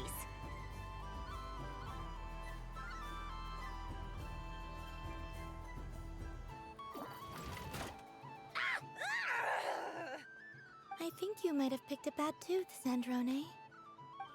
Shut it! Do you need any help? It seems like you're stuck. No! It's just a blasted toy! How is its grip this strong?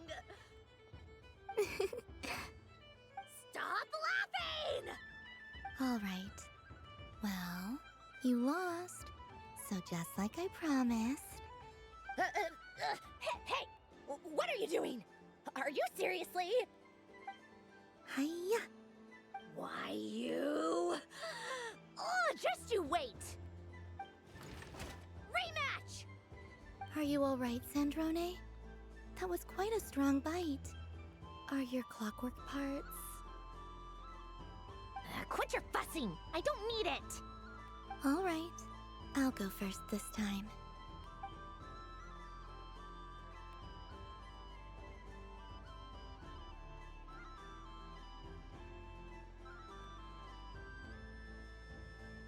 I see it now. She can sense which teeth are rigged. So I just need to avoid the same ones that she does.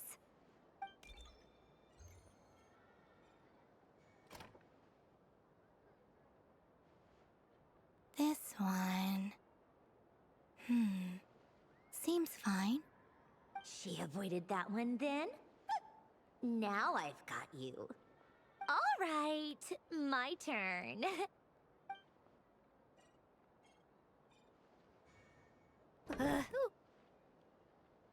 What? Looks like you lost again, Sandrone. Wait! There's more than one bad tooth! Bonk.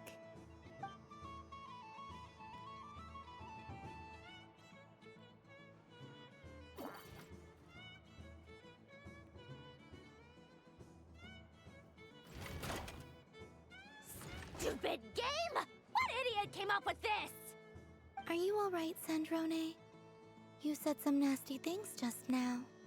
Oh, I'm peachy. Should I let you bonk me on the head as well? Ah, forget it! Come on, bonk away.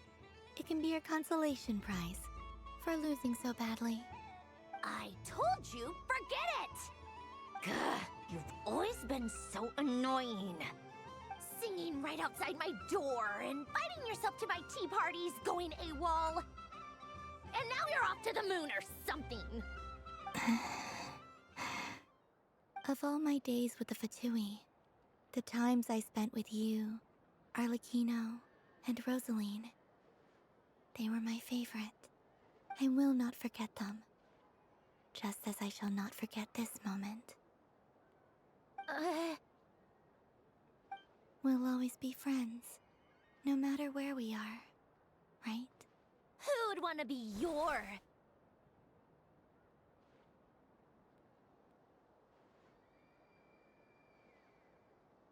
I'll miss you, Sandrone.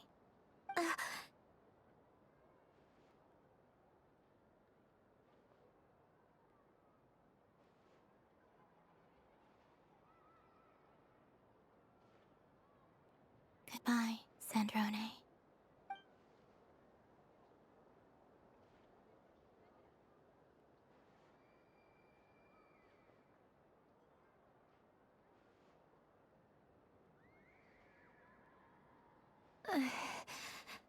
I'll miss you too, Columbina. Sorry, what was that? Yeesh! No need to freak out. What's wrong? We've been looking everywhere for you. What do you want? Oh, nice ears.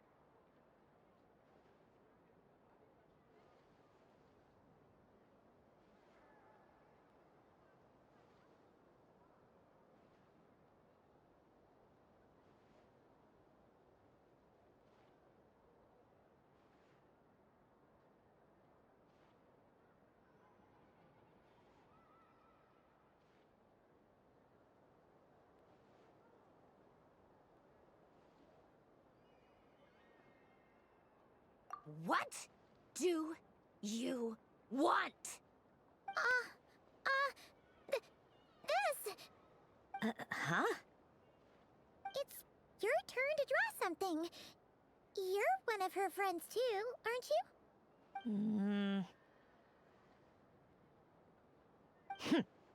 Doesn't know how lucky she is. Sorry? Nothing. I'm done. Take it. Oh, that was fast. Oh, and one more thing. Last time we spoke, you mentioned you were interested in the Narcissan Kreutz Ordo's research, remember? There were too many people when we last met, so we didn't get the chance to do this. What are you talking about?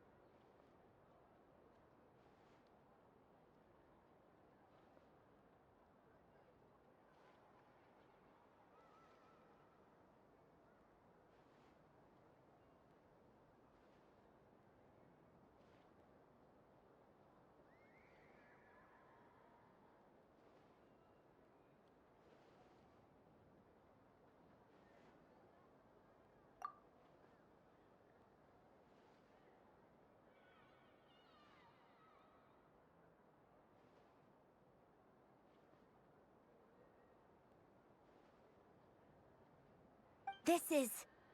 Oh, huh. The Holy Blade. A savior's plaything.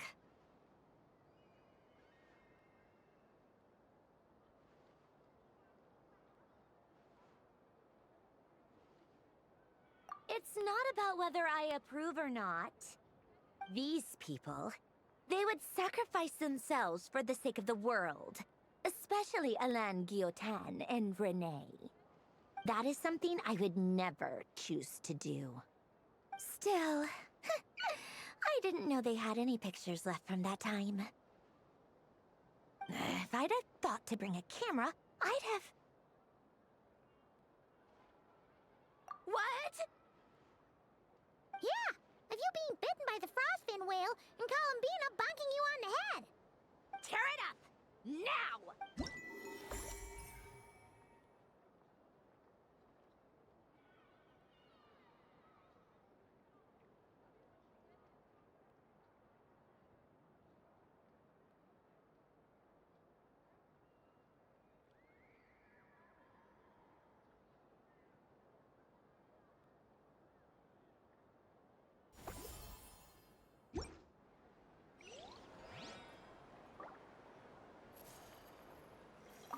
What's there to see on that letter?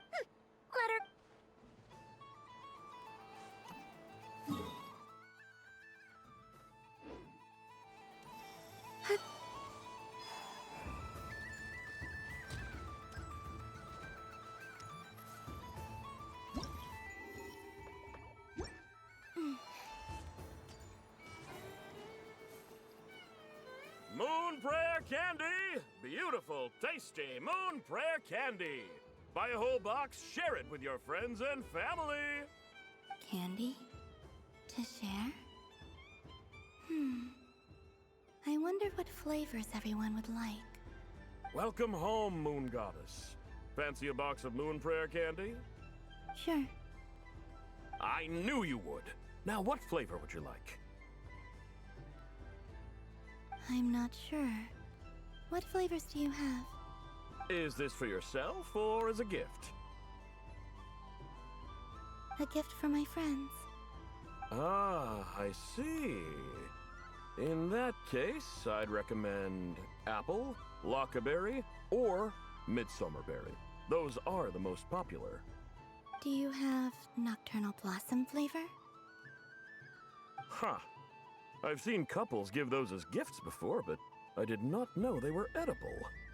No? Okay then. Moonfall silver? You did say this was for friends, right?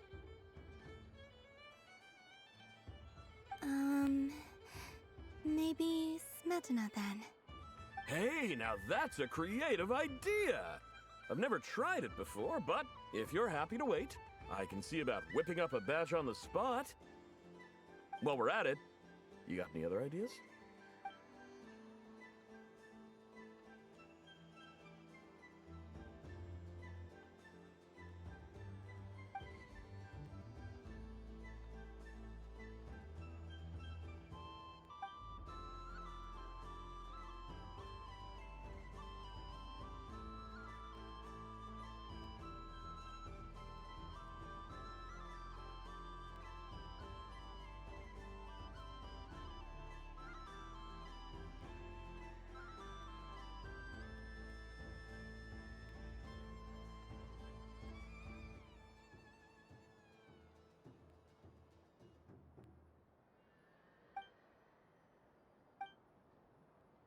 Here you go. Every flavor you asked for is in there. Thank you. I should be the one thanking you. I hope you and your friends have a lovely night.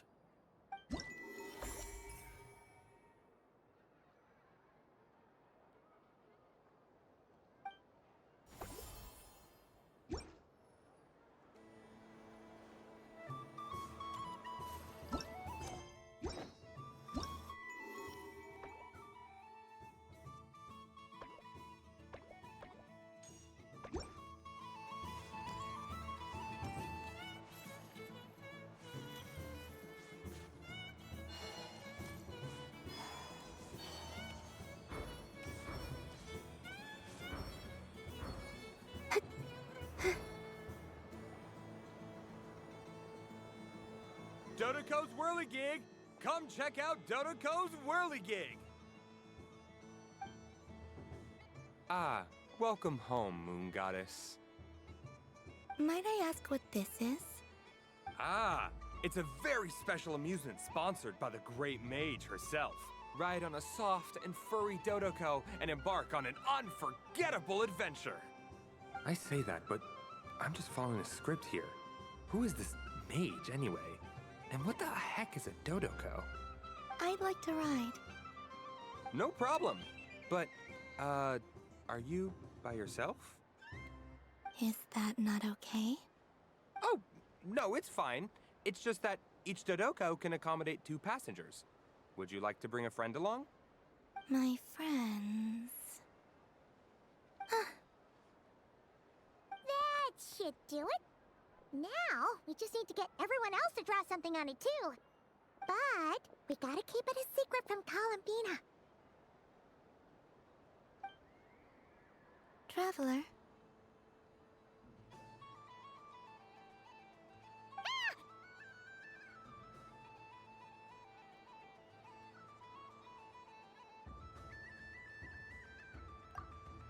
I want to go on that ride. Will you join me?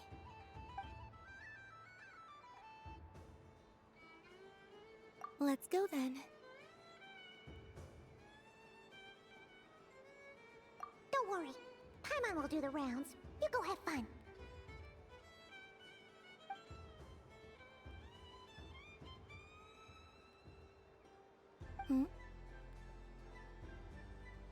All right. I think we have to wait in line over there. Please take your seats. For safety reasons, you mustn't try to leave the ride before it comes to a complete stop. All right, you're all set. I wish you both a wonderful journey.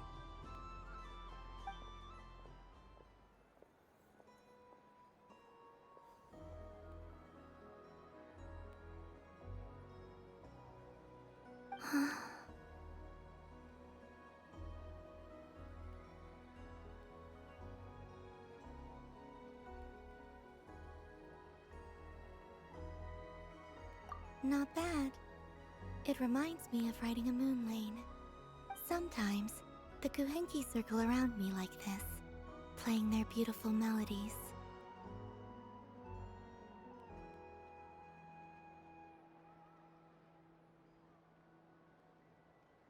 Yeah. I'm going to miss them.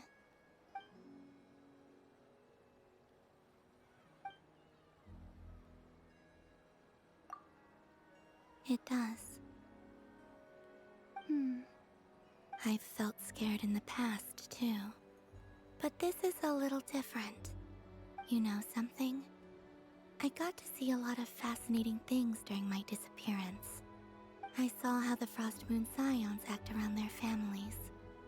So different than how they used to act in my presence. And I also saw how they interact with their friends. It made me curious at first. Why do people act so sincere when they're worshipping gods, but save their truest, warmest feelings for each other? Slowly, I came to realize that it's because they trust one another. They know, deep down, that they'll be accepted for who they are. All of it. The good and the bad.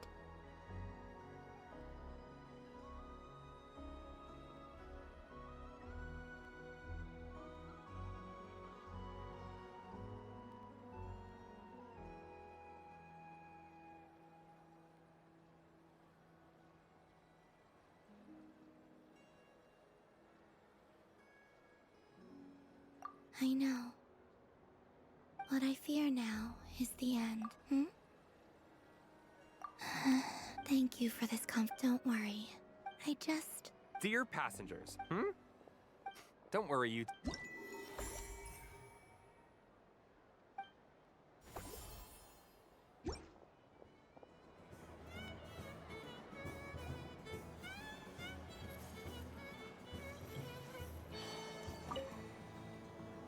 Fun ride, huh?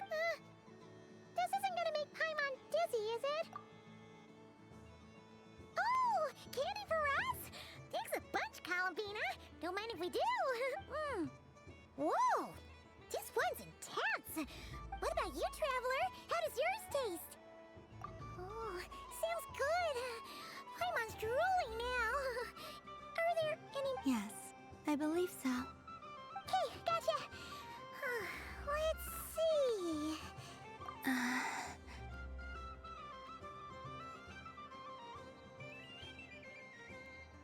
Sure. This one, and yep, this one looks right too. Okay, that's 3.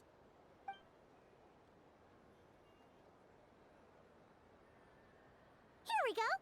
1 per person. It's so sweet.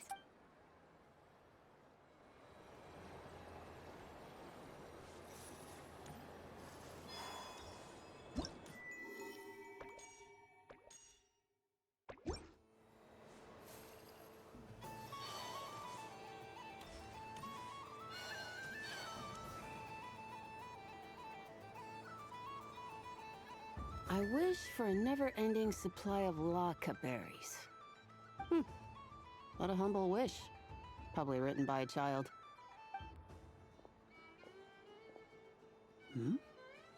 Is that Llama the Moon Chanter?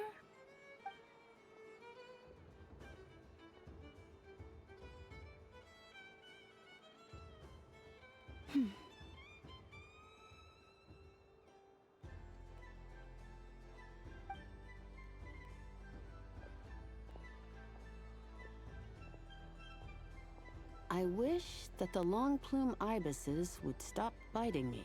Oh dear, poor Llama. All right, I'll write that one down for you. While everyone else is celebrating Moon Prayer Night, you're as busy as ever. I don't mind. It's rewarding work. A good kind of busy. My antlers are at their heaviest tonight, and the Kuvaki waves are especially strong. But as I help these dear friends hang their wishes up, I feel a great peace within myself that is hard to describe. You see, they are all such beautiful wishes, and they are ones that we can fulfill by our own strength. Do you blame me, Llama? I want to hear your honest answer. It is by the help of so many people that I can return to the moon. But I feel as though I've hardly done anything in return. You've done plenty, Columbina. I say this in earnest, both as someone who knows your history, and also as a friend who has seen what you've been through. What about as a moon chanter? I feel proud to honor our moon goddess's wish, and I'm sure any moon chanter in history would have felt the same way. Thank you for your kind words, Llama. But...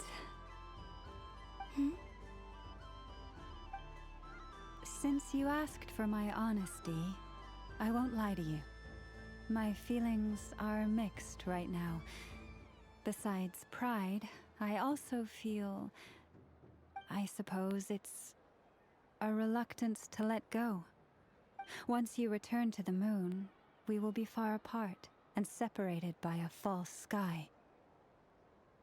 I'm sure those of us left behind will gaze up at that sky, yearning for the moon once in a while, just as you used to do. I will miss you, Llama. I will miss you all. I hope to stay in touch. I will try and find some way to send messages down from the moon. Perhaps you could use Kuvaki. I've heard Yehoda say that signals can be sent using long and short waves, or strong and weak lights. That sounds a little complicated. What if we forget what the signals mean? We could prepare a codebook beforehand, but... You're right. It wouldn't really suit you. Still, whatever happens, I believe that you will find your own unique way of communicating with us. And now that I think about that, my heart feels lighter. Because you trust in me? Yes. I have faith in you, and in the power of truth. In my experience, the truth tends to be difficult. But that's what makes it stand out from what is false. So I'm confident that your thoughts and your love will shine through the curtain of lies. We will know it when we see it. Thank you. Now, could you help me hang up my wish? Is this? I wish that all who dwell in this moonlit world can find a place to belong. And I wish that I shall one day see my friends again. It's 2 wishes. I hope that's not too greedy of me.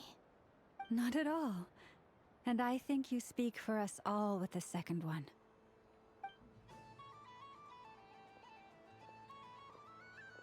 I shall continue to pray until the day that all of these wishes come true.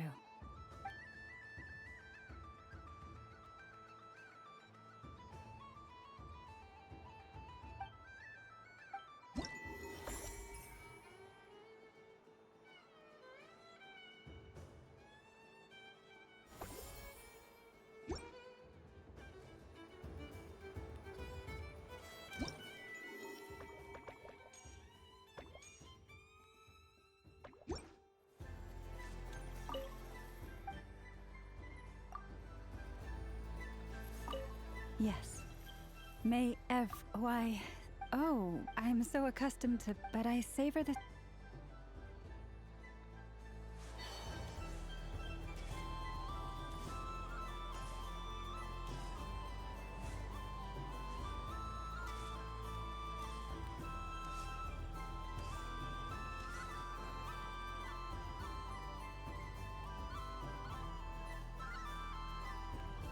This doesn't make any sense! How am I losing every single time? Wait, Inefa, you're cheating, aren't you? Yeah, that must be it. I am not cheating, I know. Uh-oh, sounds like Inefa's turning into a big baloney bot.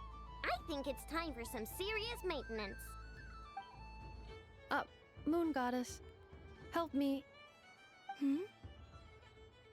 Miss Columbina, I know, is attempting to cheat. What the?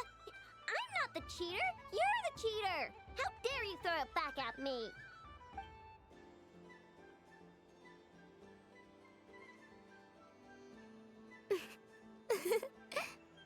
Alright, fine. Let's all laugh at I know.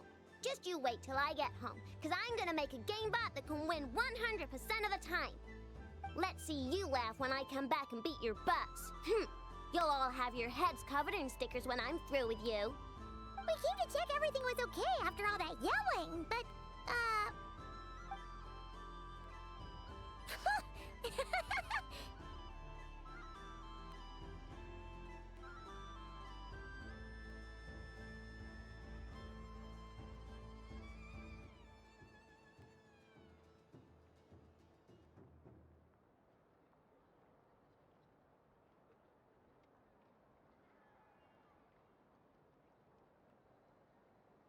Whatever it is, it sounds like cheating is allowed.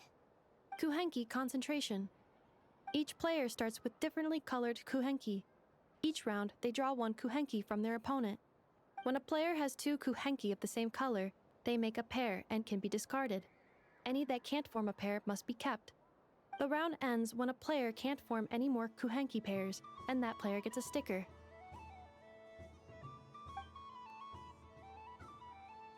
ooh, can 4 people play as well? That is fine, so long as the turn order is fixed beforehand. Alrighty then. fun. In that case, the two of us will join as one team. Okay, but if you lose, you're both getting stickered. I don't want to hear any excuses. Sure. And if we win? If you win, only one of... I have taken to calling this. I know logic. Hey, lay off me, alright? Okay, so we're starting the game from scratch again, which means all my stickers so far don't count. Looks like Luanatar is the Kuhenki of honor for this game. Anyway, let's go clockwise, starting from Inafa.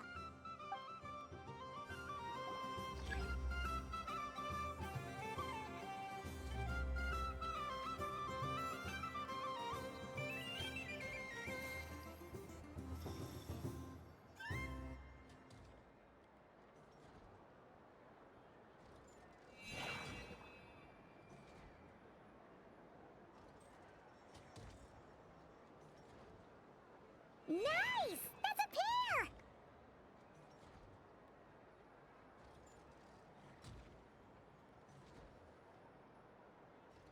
Go, go, fly!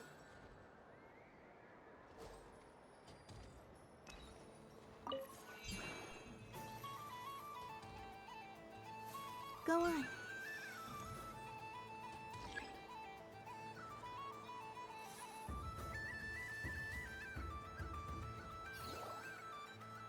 I have a pair.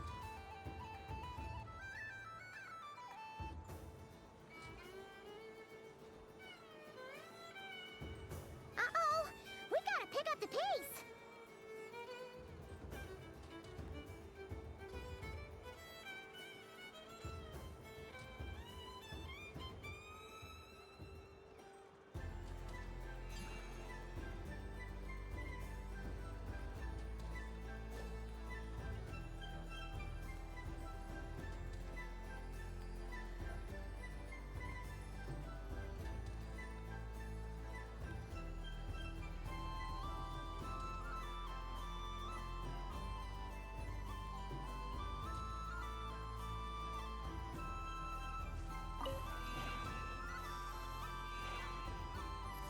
I win.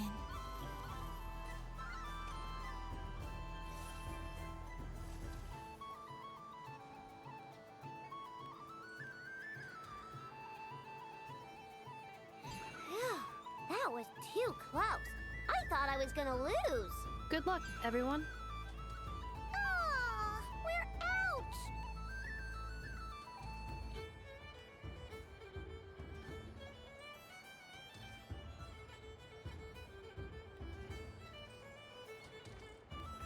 Let me pick a good one.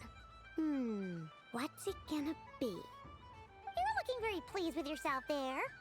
What happened to being a huge Grumposaurus? I won. Duh.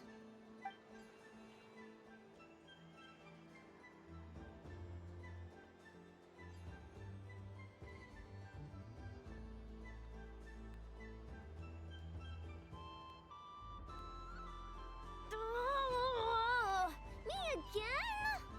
Don't fidget too much, I know, or the sticker's going to fall off. I don't care. If it falls off, it falls off. If a pair of Kuhengi get discarded, why not a pair of stickers? Huh? Huh?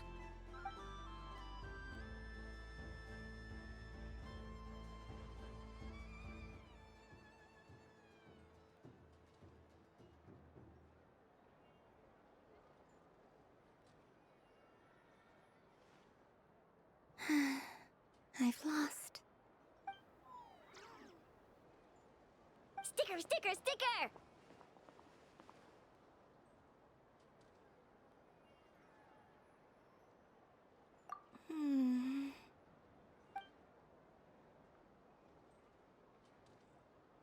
Cute! You think so? Shame. I can't see it for myself.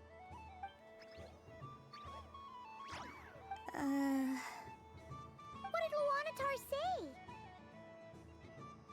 She said it looks so cute that she wants me to lose a few more rounds.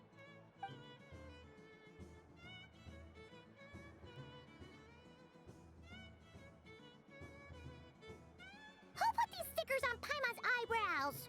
Ugh, she can barely see. All right, now, I think we got enough evidence to prove that there's a serious problem here.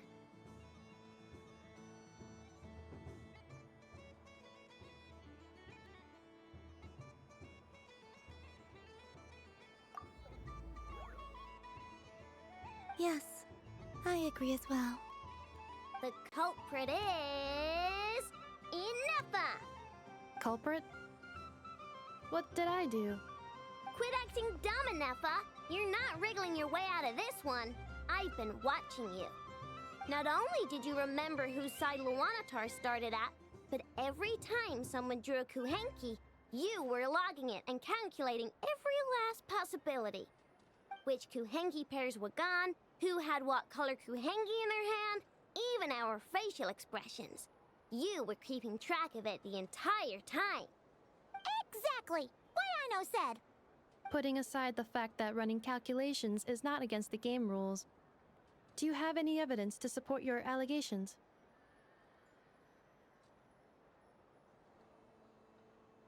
But that's not against the rules either. So she admits it. She certainly does. All right, everyone grab a sticker. It's time to get Ineffa back. But... Take that!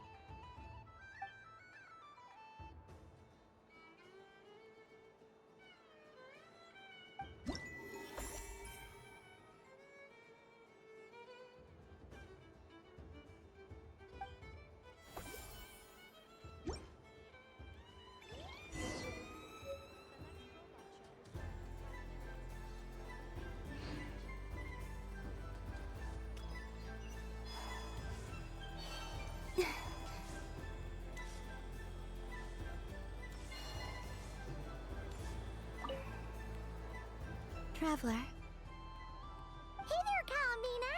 Are you done checking out the festive amusements already? Are you sure you don't want to look around some more? He might... Right now, what I'd like to do is... You're right. I'm not... Yeah, that's the spirit! Take your time, Kalamina. The most important thing is to have no regrets. I'll be right here if you need us. Okay. Thank you.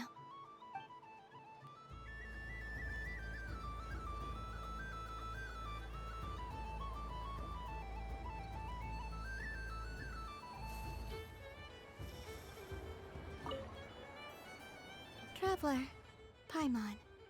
Kalamina! Finished with the festival already? Okay, no need to rush. Just take it easy.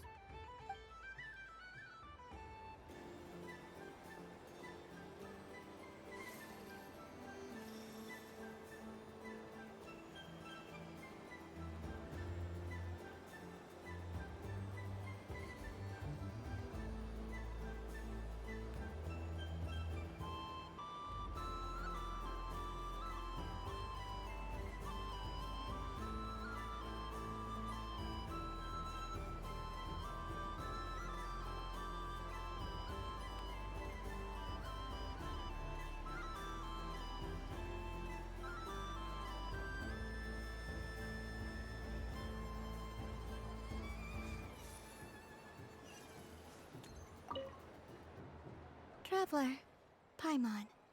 Kalamina! Finished with the festival already? Okay, no need to rush. Just take it easy.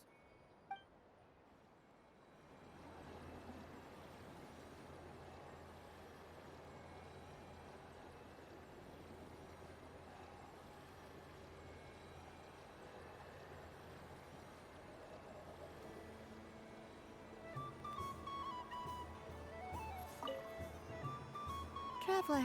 Kalamina! Finished with the festival already? Really? You're...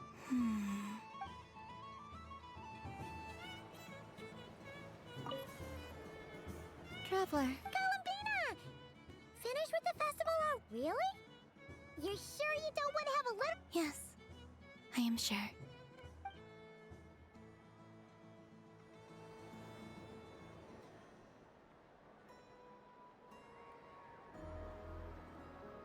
This was the most fun I've ever had on a moon prayer night. Everywhere I went, people were saying, "Welcome home," and there were friends at every turn. I only wish it could last longer than one night. Oh.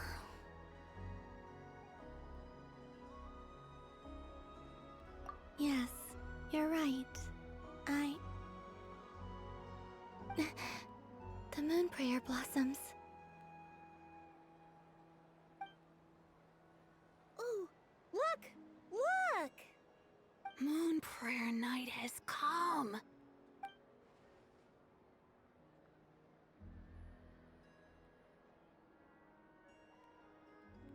The moon. It's so beautiful. Happy Moon Prayer Night, dear. Happy Moon Prayer Night!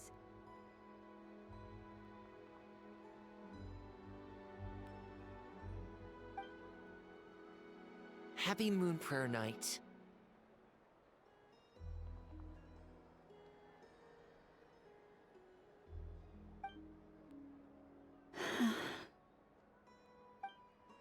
Aww. Huh.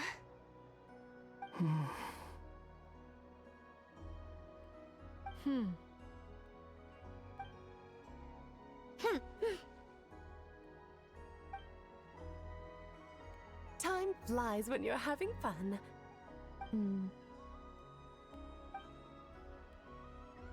Oh. Looks like the time has come. Columbina. You're heading off, then? Yes, to the ruins you mentioned. And from there, back home to the moon. Wait! I know? At least... Take one of our craft shop's crumb cookies up to the moon with you. You know, for a snack. Sure, why not? The Curatorium of Secrets believes in proper farewells.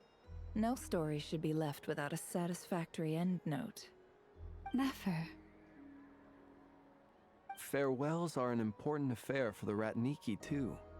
We never know when we might meet again. Haha! And here I thought grand farewells wouldn't suit tonight's mood. But I suppose friendly passion is not to be stopped, eh? We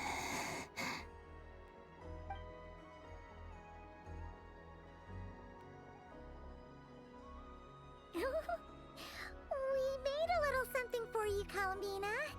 Ta-da! What is it? A Moon Prayer Night greeting card with drawings by all of your friends. You did mention that you'd like a portrait done, so I took the liberty of creating one for you. I, meanwhile, did the portrait of Mr. Albedo, and Mr. Varka did the same for me. I mean, I think my work was pretty true to life, don't you think? The picture of Ashru was my doing. The two of you seem to get along rather well. Wait, was I the only one who did a full body picture? That's so embarrassing. I did pictures of me and Anefa. I did my own portrait and one for Hat Guy. Plus, there's the two mages, Arlecchino and Sandrone. So, if you ever miss us, just flip the card open and we'll all be right there with you. I don't know what to say. Thank you so much, everyone. This whole moon prayer night was more than I could have ever asked for. It is the greatest gift I have ever received. Lauma, I figured it out. Figured what out? Remember how the Frost Moon Scions used to use milk as invisible ink to write hidden messages? That was a very long time ago. Oh, are you saying? Yes. When I miss you all, I shall use moonlight in the same way to write words that only you can see upon the moon itself. Wow, that sounds lovely. Quite. But how will we see them? Simply open your windows on nights when the moon shines bright, and the moonlight will naturally flow towards the words I have written. That sounds most fitting indeed. Very true to form. I'll try to write them in places that won't disturb your sleep. I, for one, would sleep all the better for having read one of your messages before settling down for the night. Exactly! So don't worry about disturbing anyone's sleep. Just promise you'll write to let us know you're okay, alright? Alright. I promise.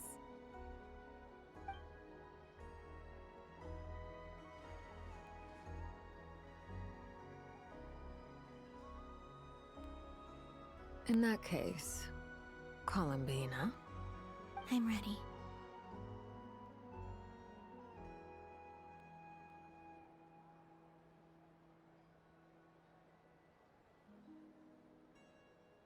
Very well. Let's go.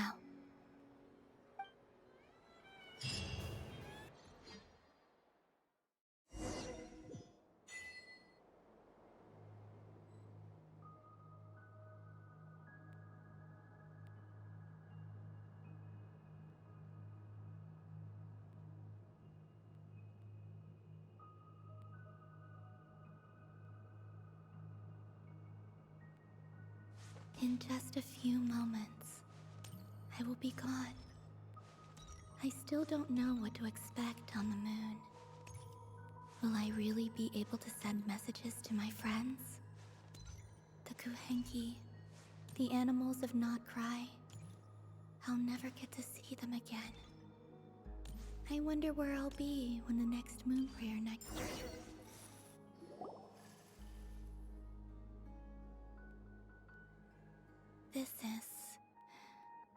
This is where the people of Hyperborea used to communicate with the moons.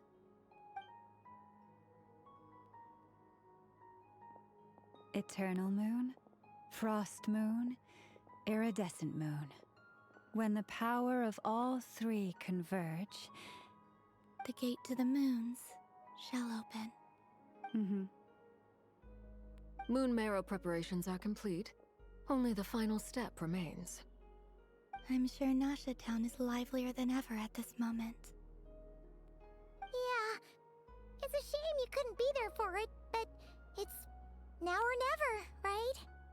It's fine. I'm more than happy with this. My last piece of luggage. My only piece of luggage.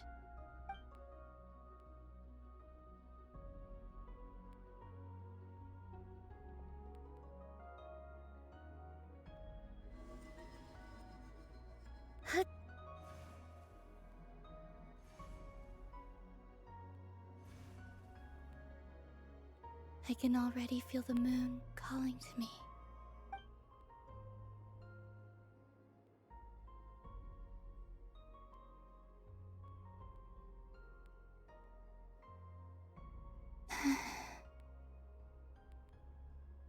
Your home lies on the far side of this light, Columbina.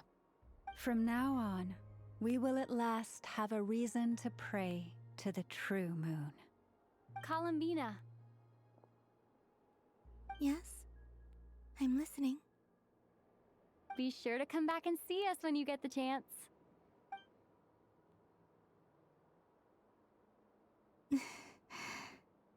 Of course. But if that chance doesn't come, then remember that you have friends on this planet. People who will miss Columbina.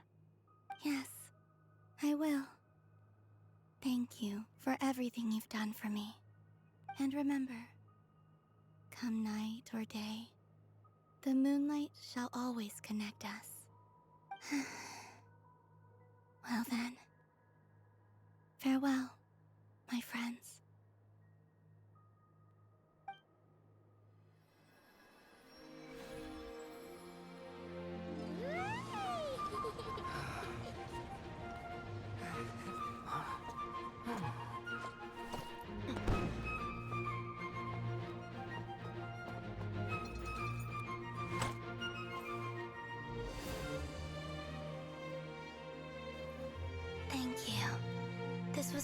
happiest night in Tevat. Farewell, Columbina.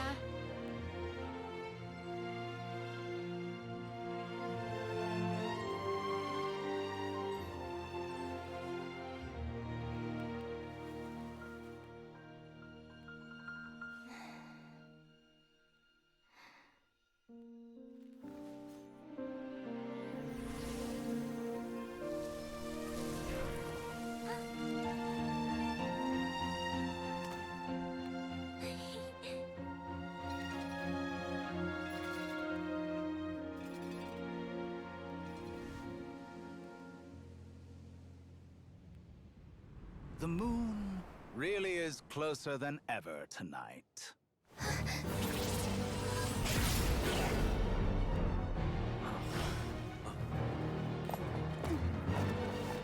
Columbina.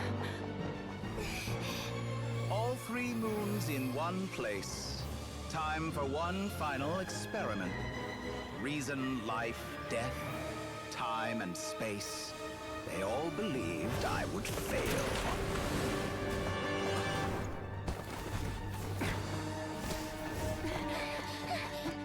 How could this happen?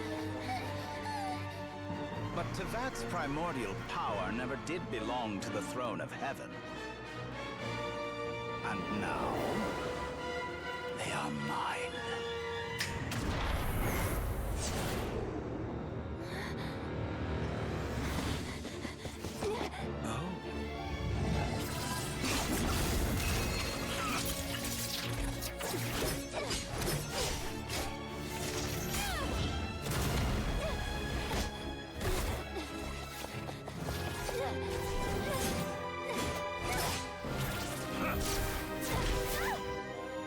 No, as long as I'm here. The Doctor is free to wield the 3 moons' power.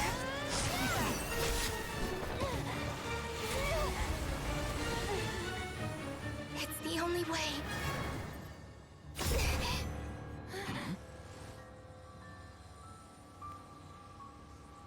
I guess I won't be going home today. Columbina! No!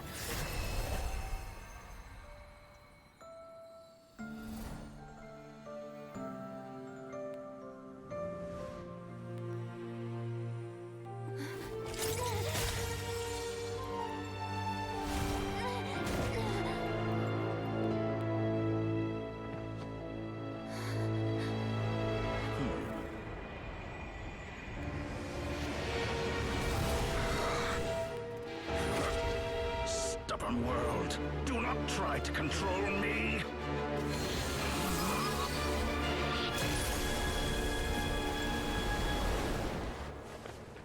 Columbina.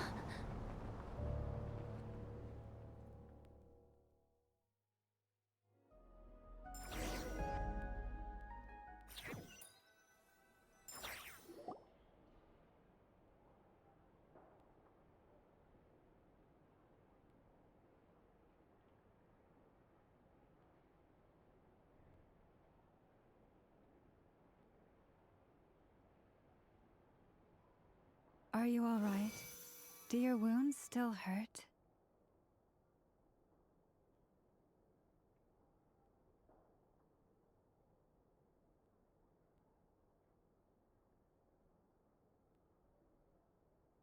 I had someone prepare a little medicine that could prove effective. Take it if you need to.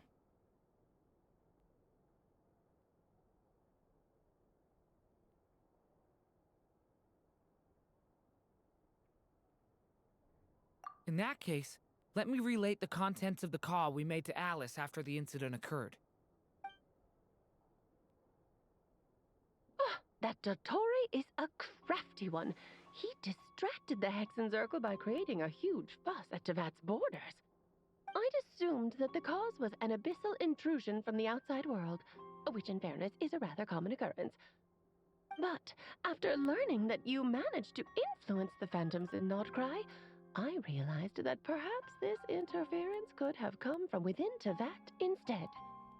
But we weren't able to change their fates. True, you couldn't change how their stories ended, but you did build some variables around yourself. Variables? Yes. Things you heard that you could not otherwise have learned. Ideas that would otherwise have never crossed your mind. All these things are variables. Of course, most variables usually pale into insignificance with the myriad of possibilities floating around.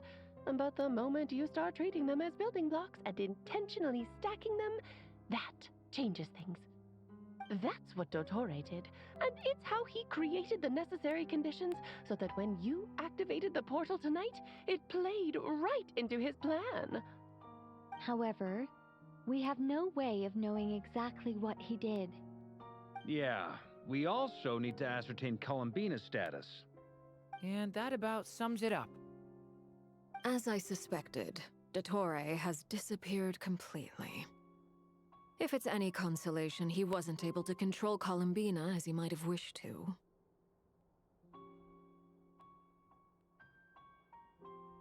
Oh no!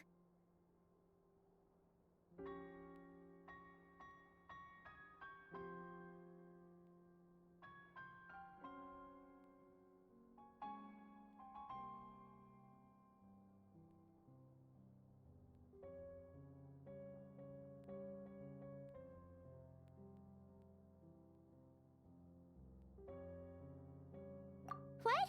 She did what?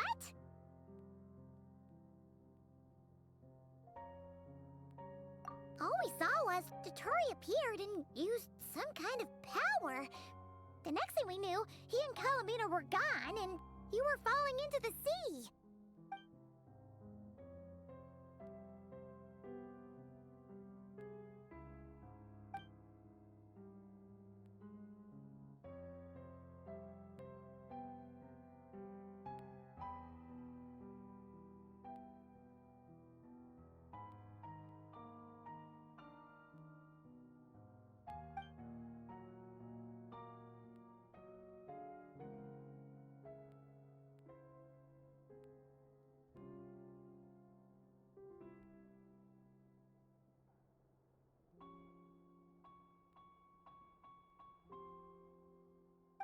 So, Columbina intentionally opened the Moon Gate and escaped into the same mysterious world as Rerir and Thalindis.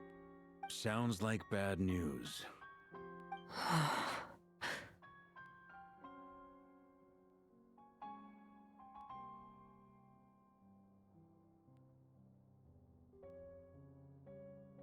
Seen in that way, the trilunar syzygy and Rerir's emergence, Dottore might have been pulling the strings in both cases. According to Miss Alice, he is attempting to transcend his destiny and finish an experiment that only a god might complete. An utter lunatic. Wait a sec, where's Hat Guy? Seems like he'd want to be here for this. He took off with the Dodo communication device after we spoke to Alice. He said he had a hunch that he wanted to investigate by himself. The look on his face was terrifying. I've never seen him like that before.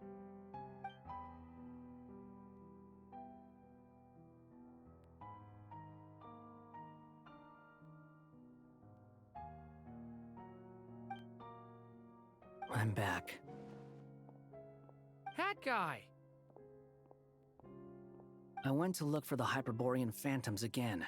I got them to talk to Nicole on the other end of the communications line. Turns out... Really? But how? Because the phantoms are the ones who were deceived. They speak of a savior who appeared in their history. One who never should have existed. This savior promised to create a new moon within the false sky. Foolishly, they believed in him. It's obvious that this... Now you mention it, the first time we entered the Hyperborean ruins, we heard the phantom... But Dottore shouldn't have been able to get in there. He didn't. Nicole said that this was an anomalous state triggered by disruptions in the causal connections between phantoms from the same era. The variables that Dottore put in place were substantial enough that they even affected phantoms that he never met. So it's not that their memories were unclear. They'd been tampered with. That's exactly the possibility Dottore was trying to manufacture. He turned these variables... Then, he harnessed that knowledge on Moon Prayer Night to truly create a false moon. How is that even possible? To be precise, he exploited a weakness in the way the spell works. The spell senses Kuvaki to detect the moon's location. So, as long as the false moon more strongly resembled the moon than the frost moon beyond the skies, the gate would teleport Columbina to the false moon's location. In other words, to Dottoro's side. Once he had her under control, the teleportation spell remained active, and he manipulated her power to seize both moon marrows. At that moment, the moon marrows disappeared right before our eyes. By then, Dottore had already amassed the power of all 3 moons. So, where does it... I'd certainly like to know what Her Majesty thinks, now that the concerns I expressed to her have come to pass. But we cannot... And in any case, it is not the Fatui Harbinger Damselette who sees us as her friends, but rather Columbina Hyposelenia. If, even in such extreme circumstances, Her Majesty... Then I will do as my heart demands. Oh, Time is short, so I'll make the first...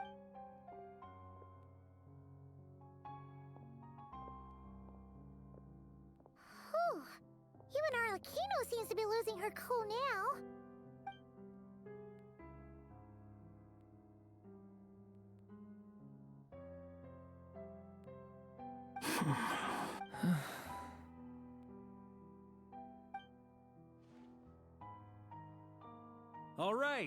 All right. Lose those dejected looks for a moment and let me get a word in. It looks bad, I won't lie.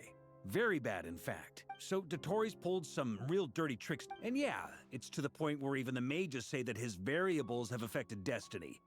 I'm not so sure, though. Many have told me that Tevat's destiny is fixed. And that does appear to be the case. Well, what makes Dottore so sure he'll be the exception? And since he was able to stack these variables up, who's to say we can't do the same? You of all people should not be discouraged. This isn't over yet.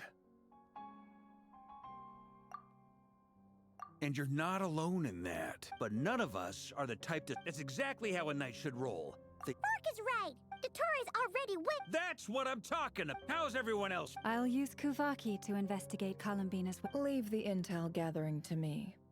Whatever happens within Nod Krai's border... Aino and I will do all we can to support you. We will... Alice and Nicole are busy dealing with an emergency at Tevat's borders, so they can't... But they're both very angry about this.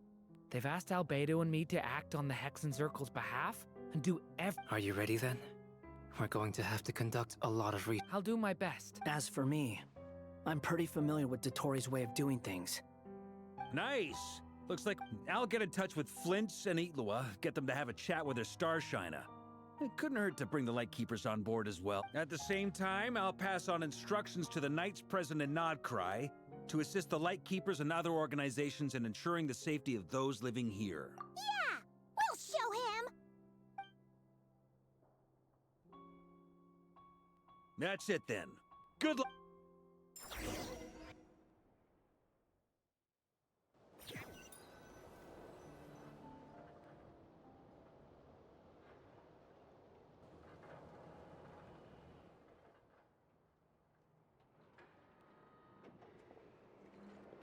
I never thought that Columbina would become... It went from being a Fatui... And remember, come night or day, the moonlight shall always connect us.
Traveler in Paimon? Huh.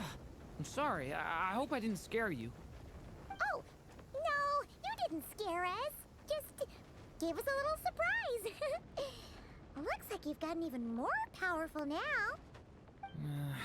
I don't know.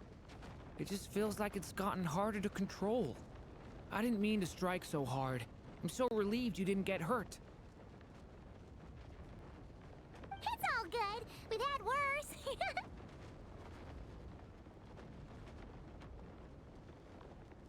Ah, no, don't worry about that. It's been very stable ever since I got this body. Albedo made sure of that. What you saw just now is something that only started happening recently. Maybe I'm still acclimating or something. I'm sure it'll clear up over time. Anyway, what brings you here? Did you need something? Well... The day that the writer and the watcher crossed paths was the day that the magic known as storytelling was born. So, she asked us to come. Miss Alice? Oh, you too? I guess I really do need to work on my impression. Well, never mind that. It's been too long, Mini Durin. And please, that's Aunt Alice to you. I have brought you and the Traveler together here for a My mom? Indeed. Fairy tale author extraordinaire, Anya Marie Andersdottir. See, I knew this would be right up your alley. Now then, if you'll open the book, I will be...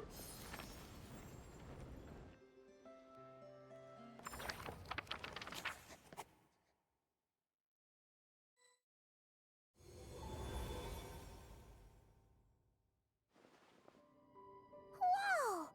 What? The two are indeed similar. Both worlds were built using the same magic after all.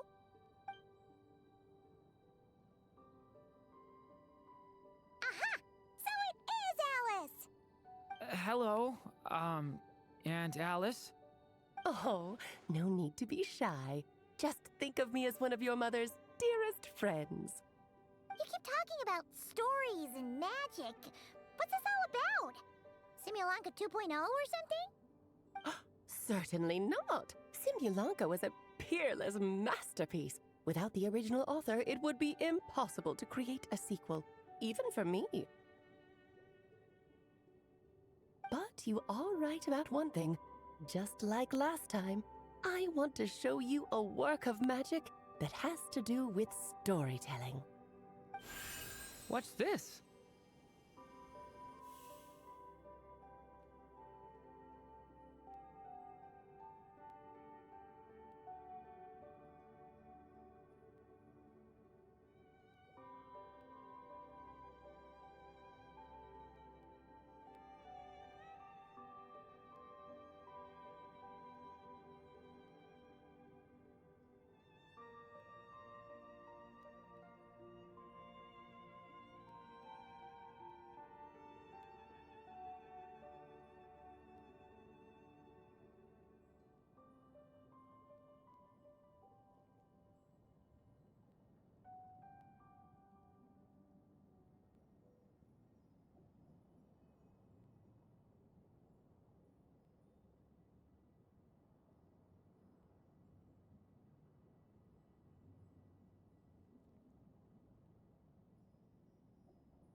This is your mother's dying wish. My mother's dying wish was a book? Let me answer that with a question. What do you suppose would be a writer's greatest regret? Have you ever read a book called The Little Witch and the Undying Fire?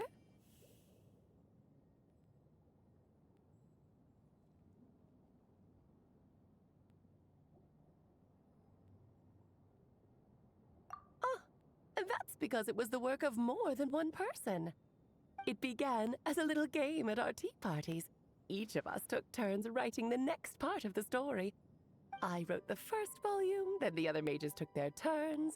Em was tasked with writing the final volume and tying everything up. But by the time everyone had finished writing their parts, Em had passed away. Oh, it was a terrible shame. A true tragedy. And that is the answer to my question. A writer's greatest regret is to leave a story unfinished.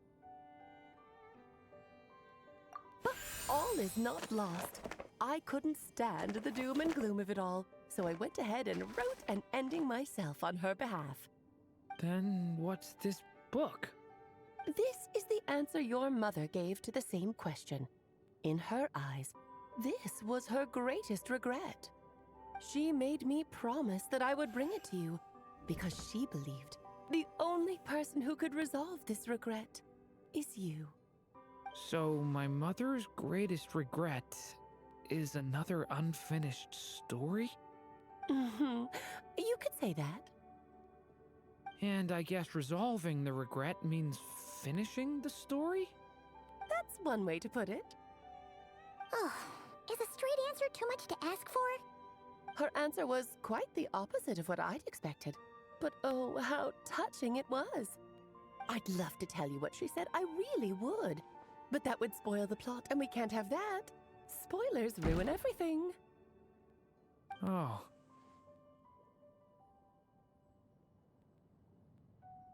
Just think of this task as giving a story a much-needed ending. All I ask is that you do your best. I understand. But I only just started learning human script, and I don't have any writing. Relax. Why else do you think your dear aunt went and found you two such wonderful helpers? With their experience, you'll have so many story ideas you won't know what to do with them. So don't be shy to ask lots of questions. Yeah. If it's to help Durin fulfill his mother's dying wish, then we're in. Aunt Alice, could I ask, what kind of story was my mother hoping to write? I had a feeling this might come up, but that answer isn't mine to give. You'll have to find it yourself, here inside this book. Don't worry, we'll help you come up with loads of ideas. Yeah, let's find a nice spot where we can settle in and read through this thing. We could even get some snacks, too. Ooh, the actual process might not be quite the walk in the park you're imagining, Paimon. Why's that? Because when Em created this book, she borrowed my magic. In other words, it's not a book you can just pick up and read. It's a magical book. Its chapters are scattered through memories of the past. Gather them all, and the book will show you its secrets. So, where are we supposed to find these memories? Em left a trail of clues for each unfinished chapter. Follow the hints, and you'll find them. Oh, and when it comes to adding to the story yourselves, you'll need to use this. And this is? This, my dear little Paimon, is the ink Em left behind. Infused with a little of my own magic, of course. It's extremely precious, so be sure to use it sparingly. This is all that's left. So we need to search for the memories and keep an eye on how much ink we're using. Oh, it just had to be a... Perhaps it's just another form of storytelling. Em was ever so creative when it came. Just think of it as a little challenge your mom left behind. Who knows? There could even be... I don't care about that. This was my mother's dying wish. Whatever it takes, I'll find a way.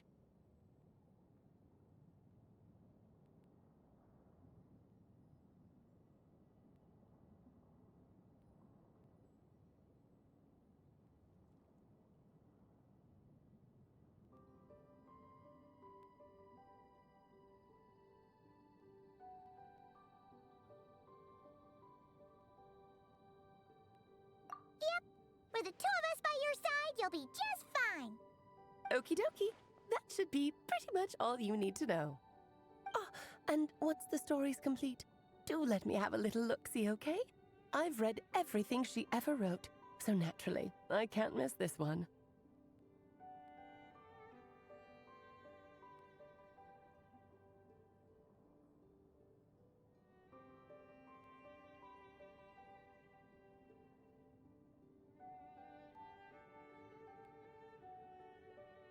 Yeah! Most of the time, you're pretty hard to pin down. Don't worry, I'll know when you're finished. Just wait for me to reach out. All right, off you go. I can't wait to hear how the story ends.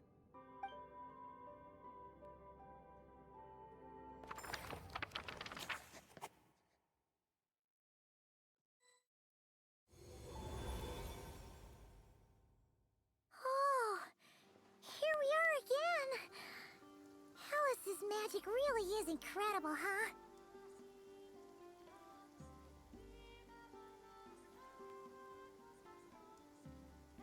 Right. Alice mentioned we Huh? A corner of repose for countless tales, watched over by the honor of knights. A place for stories to sleep, perchance to dream of ancient cities and the epics of ages past. There, a witch once spent a sleepless night, and all to bring forth a story yet untold.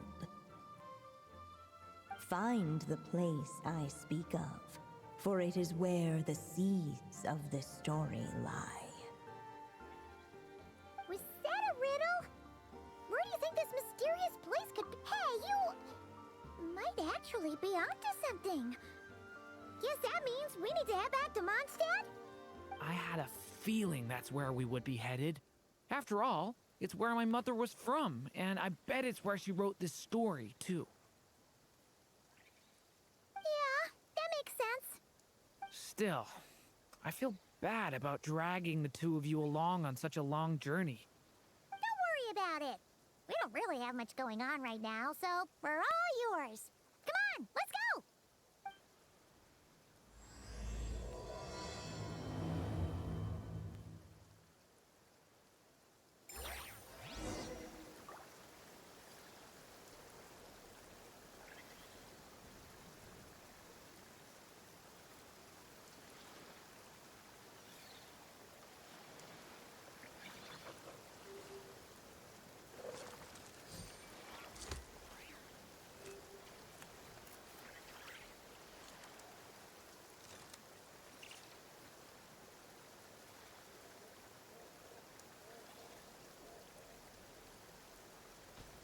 Take it easy.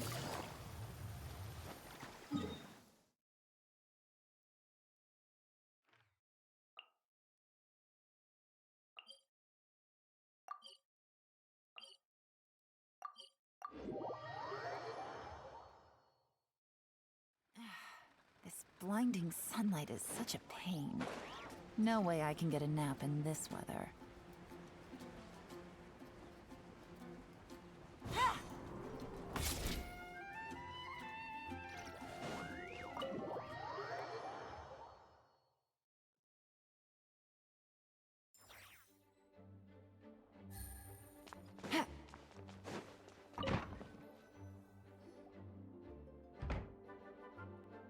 Back in the Mondstadt Library, huh? Talk about a trip to... So, we're Well, we're in a Making a racket in a library? You should know better than that. Lisa! Oh, sorry about that. Now, who do we have here? Ah, my golden-haired cutie. And my little horn cutie, too. Sorry, Miss Lisa. I know you taught me to be quiet in the library, but Paimon was just trying to help. Please don't be too hard on her. Well, it has been far too long since we saw each other, so I suppose I can look back when he first arrived here. Poor Jean wasn't sure what to do with him, so I stepped in to lend a hand.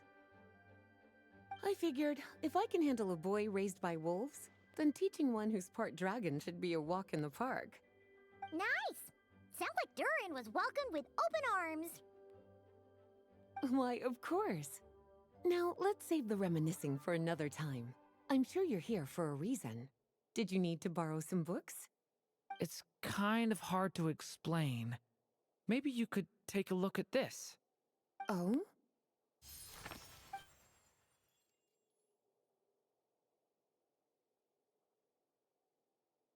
Ah, I see.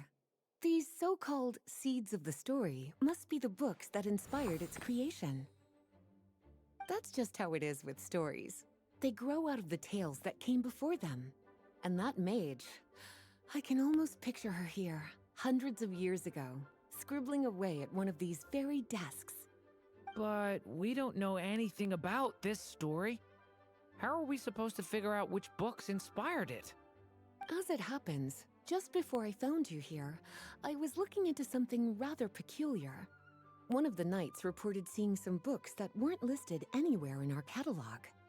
Stranger still, just as he went to reach out for them, the books vanished into thin air. And then, a while later, while he was browsing through other shelves, there they were again. Seriously? That particular knight knows this library inside and out. I'd be very surprised if he was seeing things.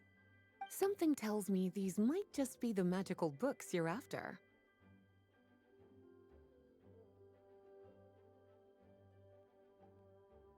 According to the report, there are 3 of these books in total. Kinda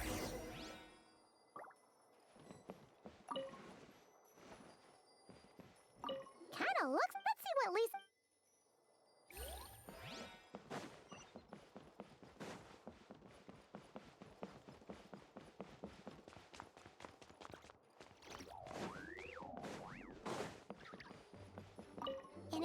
There's some. Take it easy. It's one of app.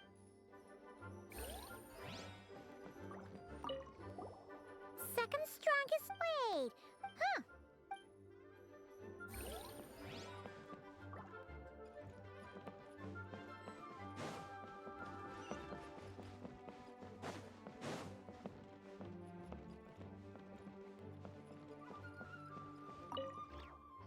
Well, did you... Well, this book but as one of the library's classic, it really is a must-read. So if you have... Well...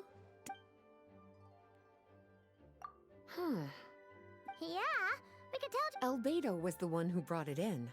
Why? He said it's full of forbidden alchemical formulas, some of which could even result in the creation of dangerous monsters. Apparently, the danger it posed was so great, he didn't even feel like it was... Really? Definitely. Still, if that mage read this book too, it must have... Well, did you manage to find them? Truly extraordinary. So, it's some kind of book of spells? Paimon's guessing magic this powerful should be kept a secret. It's true. The only reason it's even meant to be in the restricted section is because we can't let Klee get her hands on it. After Klee was born, Miss Alice advised us to seal it away. She even added that little subtitle herself. So, it's to keep it away from Klee, huh? Does that mean she could use it to cause even more mayhem than she already does with Jumpy Dumpty? No, that's not. Klee see it too early would spoil the surprise. Well, did you manage to find... Yes, this is... Huh. The issue lies 500 years... You're talking about Durin.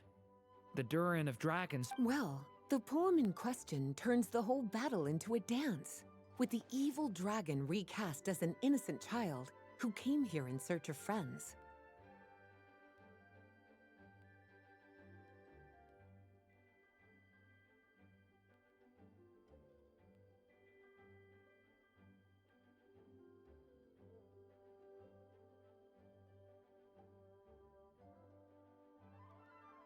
But given all the suffering experienced at the claws of that dragon, how could the people of Mondstadt accept such a retelling? Bards are often accused of inventing history or distorting the truth in their ballads. But this one hit a bit too close to home. And since the knights back then were unable to track down the author, they decided to ban the entire collection, blot out the title, and seal it away for good. So the version in the poem, it was all a lie?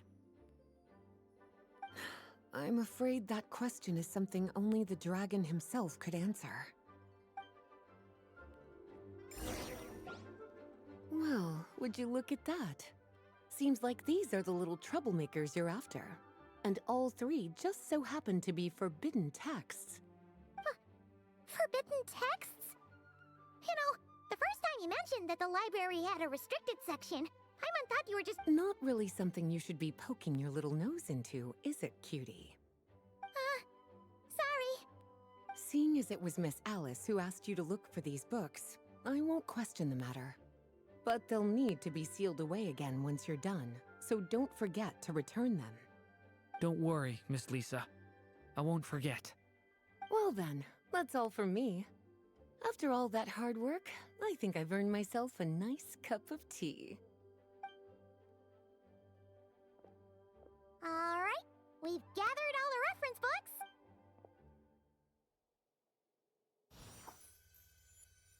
Wait, look!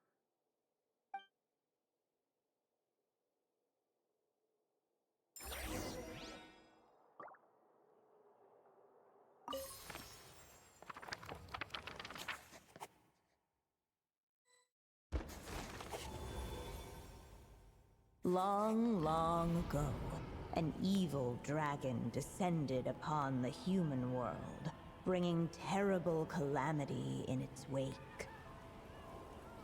Bravely did the people resist, until at last, the dragon lay slain. Later, a witch with a love for stories came upon the tale of the evil dragon, and for reasons she could not explain, felt a pang of sorrow on its behalf. For she knew, despite its body being born of wicked alchemy, all along, the dragon's soul was that of an innocent child. Right up to the moment of its death, it had no choice in becoming a vessel of calamity, nor could it fathom the cruel fate that lay before it. Though the witch had a love of stories, she was not pleased with how this one ended. No, that won't do, she thought. I'll write you a better ending instead. And so she set off to do just that, borrowing a little magic from her friend. With it, she wove a dragon's egg, resolving to rear a dragon child of her own. Yet long in thought she lingered, wondering what kind of world her little dragon ought to behold upon waking.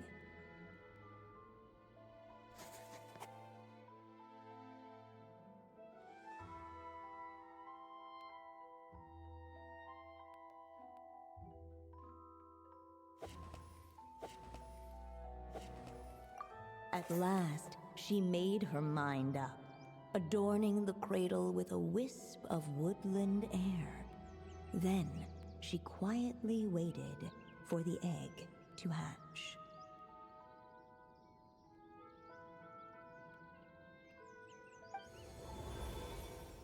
Whoa! We're actually inside the story! This must be Aunt Alice's magic.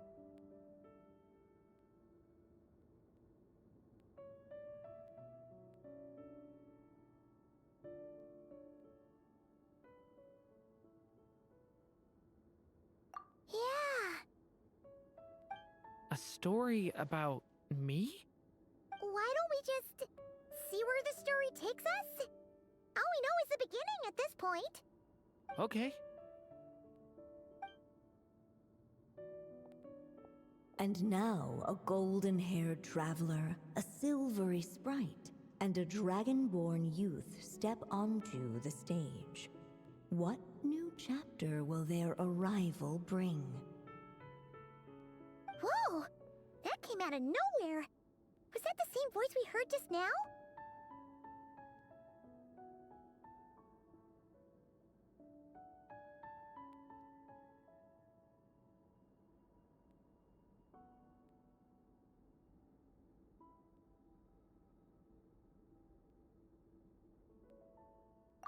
Yeah, but why does it sound so familiar? I've missed this. It's just like the stories my mother used to tell me. You mean... Em? She used to tell you stories? Yeah, she loved it. Back when she was still alive. Sorry, we should focus on what we're here to do.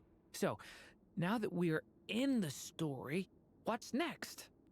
The dragon youth wondered aloud. Yet all he could do was wait for the story to unfold. Of course, there's something to be said for helping it along. Perhaps a little exploration could prove fruitful. Oh! Is that a hint?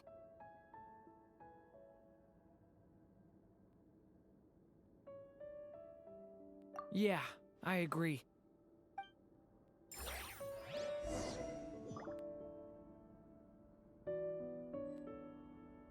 For a moment, the story crashers fell silent. Perhaps waiting around wasn't such a bad idea after all. Yet those who never... This Dodoko doll is meant to be the witch in this. All the people we've seen that look like that turned out to be mages from the Hexen Circle. Do you think the witch in this story is one of them too? My mother had a hat just like this. Then, the witch must be Em! Whether the sprite spoke true or not, it had. For in that moment, what mattered most was not that she was a witch. Let's keep looking.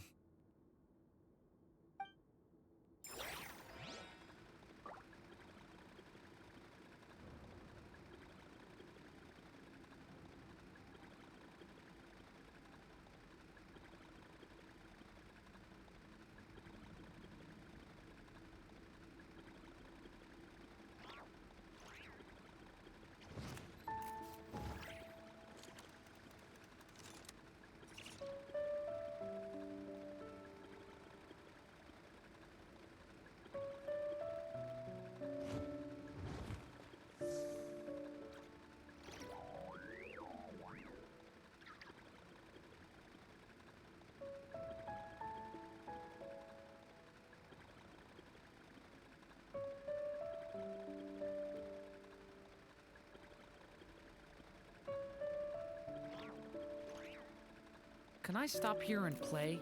I mean, take a stroll. I won't go too far.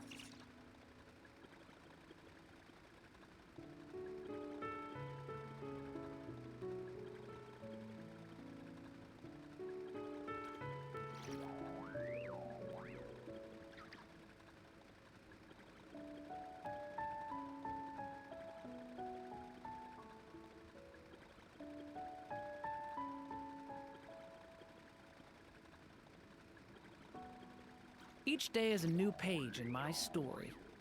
I want to savor every scene, every footnote, before I turn to the next one.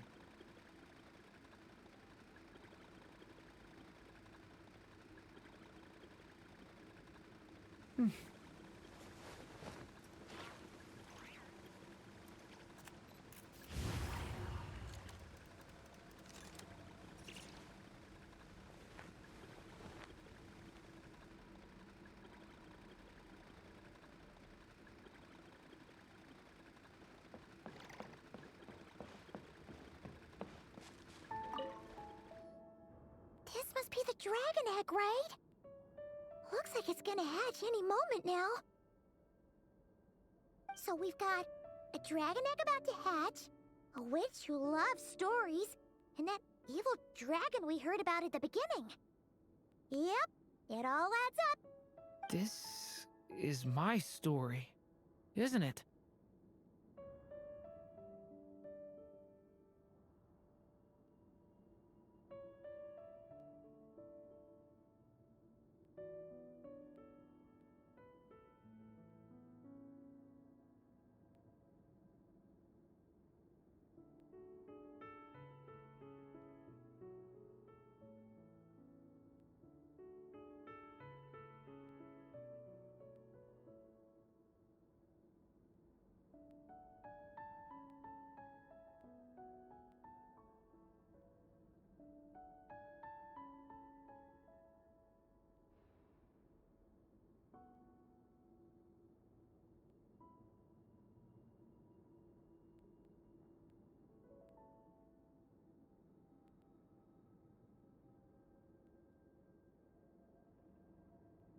Okay, so how are we supposed to help the story along? It feels like all we can do right now is wait. Apparently, it hadn't dawned on the group to look for a way to help the egg hatch faster. Oh, right! We're at the point in the story where we're... With the flames at his command, perhaps the dragon youth might be able to provide the egg with sufficient warmth. What? You want us to roast the dragon egg? The silvery sprite's surprise betrayed her lack of reading. For in... Huh, you... kinda have a point there.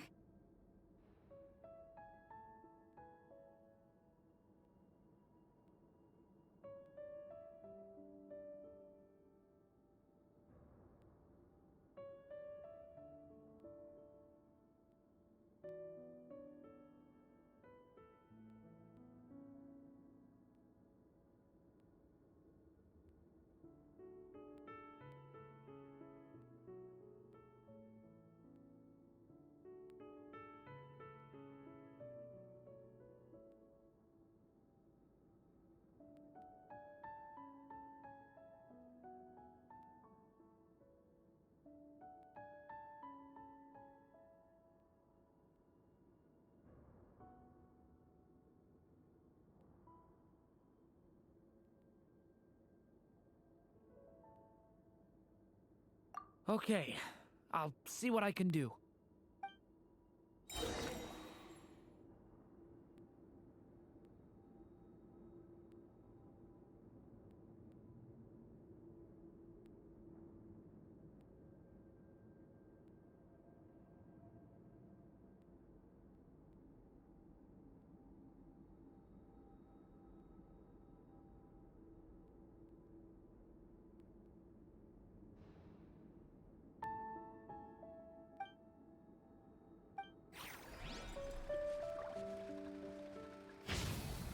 Watch out! The story has only just begun! Let every unborn life be welcomed with tender anticipation, and may that warmth stay with it for a lifetime.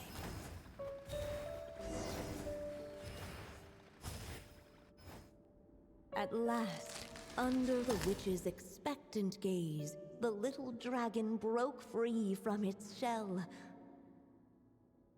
No living being has ever decided the moment of its birth. You were no exception, my child. I brought you into being because I willed it so, just like the witch who created that evil dragon. But I promise you this. Your birth was wanted. You are loved, and you will have a different fate than the dragon that came before you. You've never told me those things before, but for some reason, I always knew. Thank you for bringing me into this world.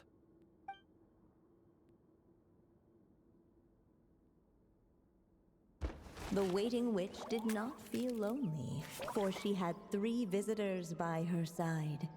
Together, they beheld the hatchling's first breath of life. Holding her dragon child close, the witch promised him a life unlike that of the evil dragon. And so, nestled in his mother's warm embrace, did the little dragon's story begin.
Mondstadt?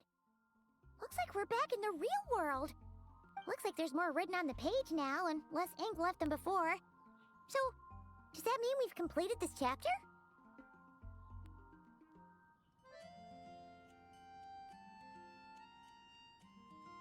Yeah, but why does M seem to think that the story isn't finished yet?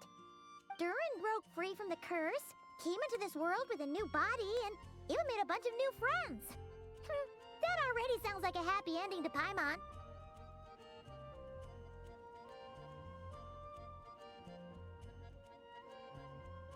True.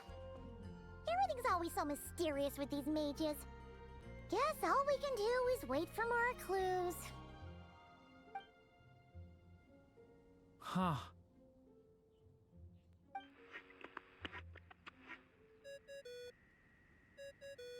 Is this thing on?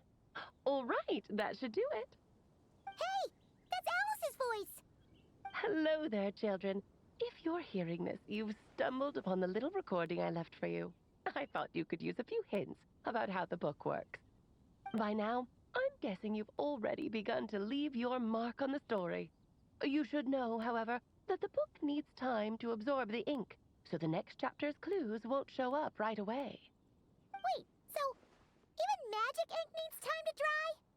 The good news is, you can return to any chapter you've already completed and continue to explore the mystical, magical storybook world you helped create. Have fun, dearies. Toodles! Oh, man. Paimon was so ready to knock this out in one go. Maybe it's for the best. Sooner or later, we'll end up being whisked off to another world again, and if that happens, who knows when we'll be able to come back. So it might be good to take a break while we can. A break.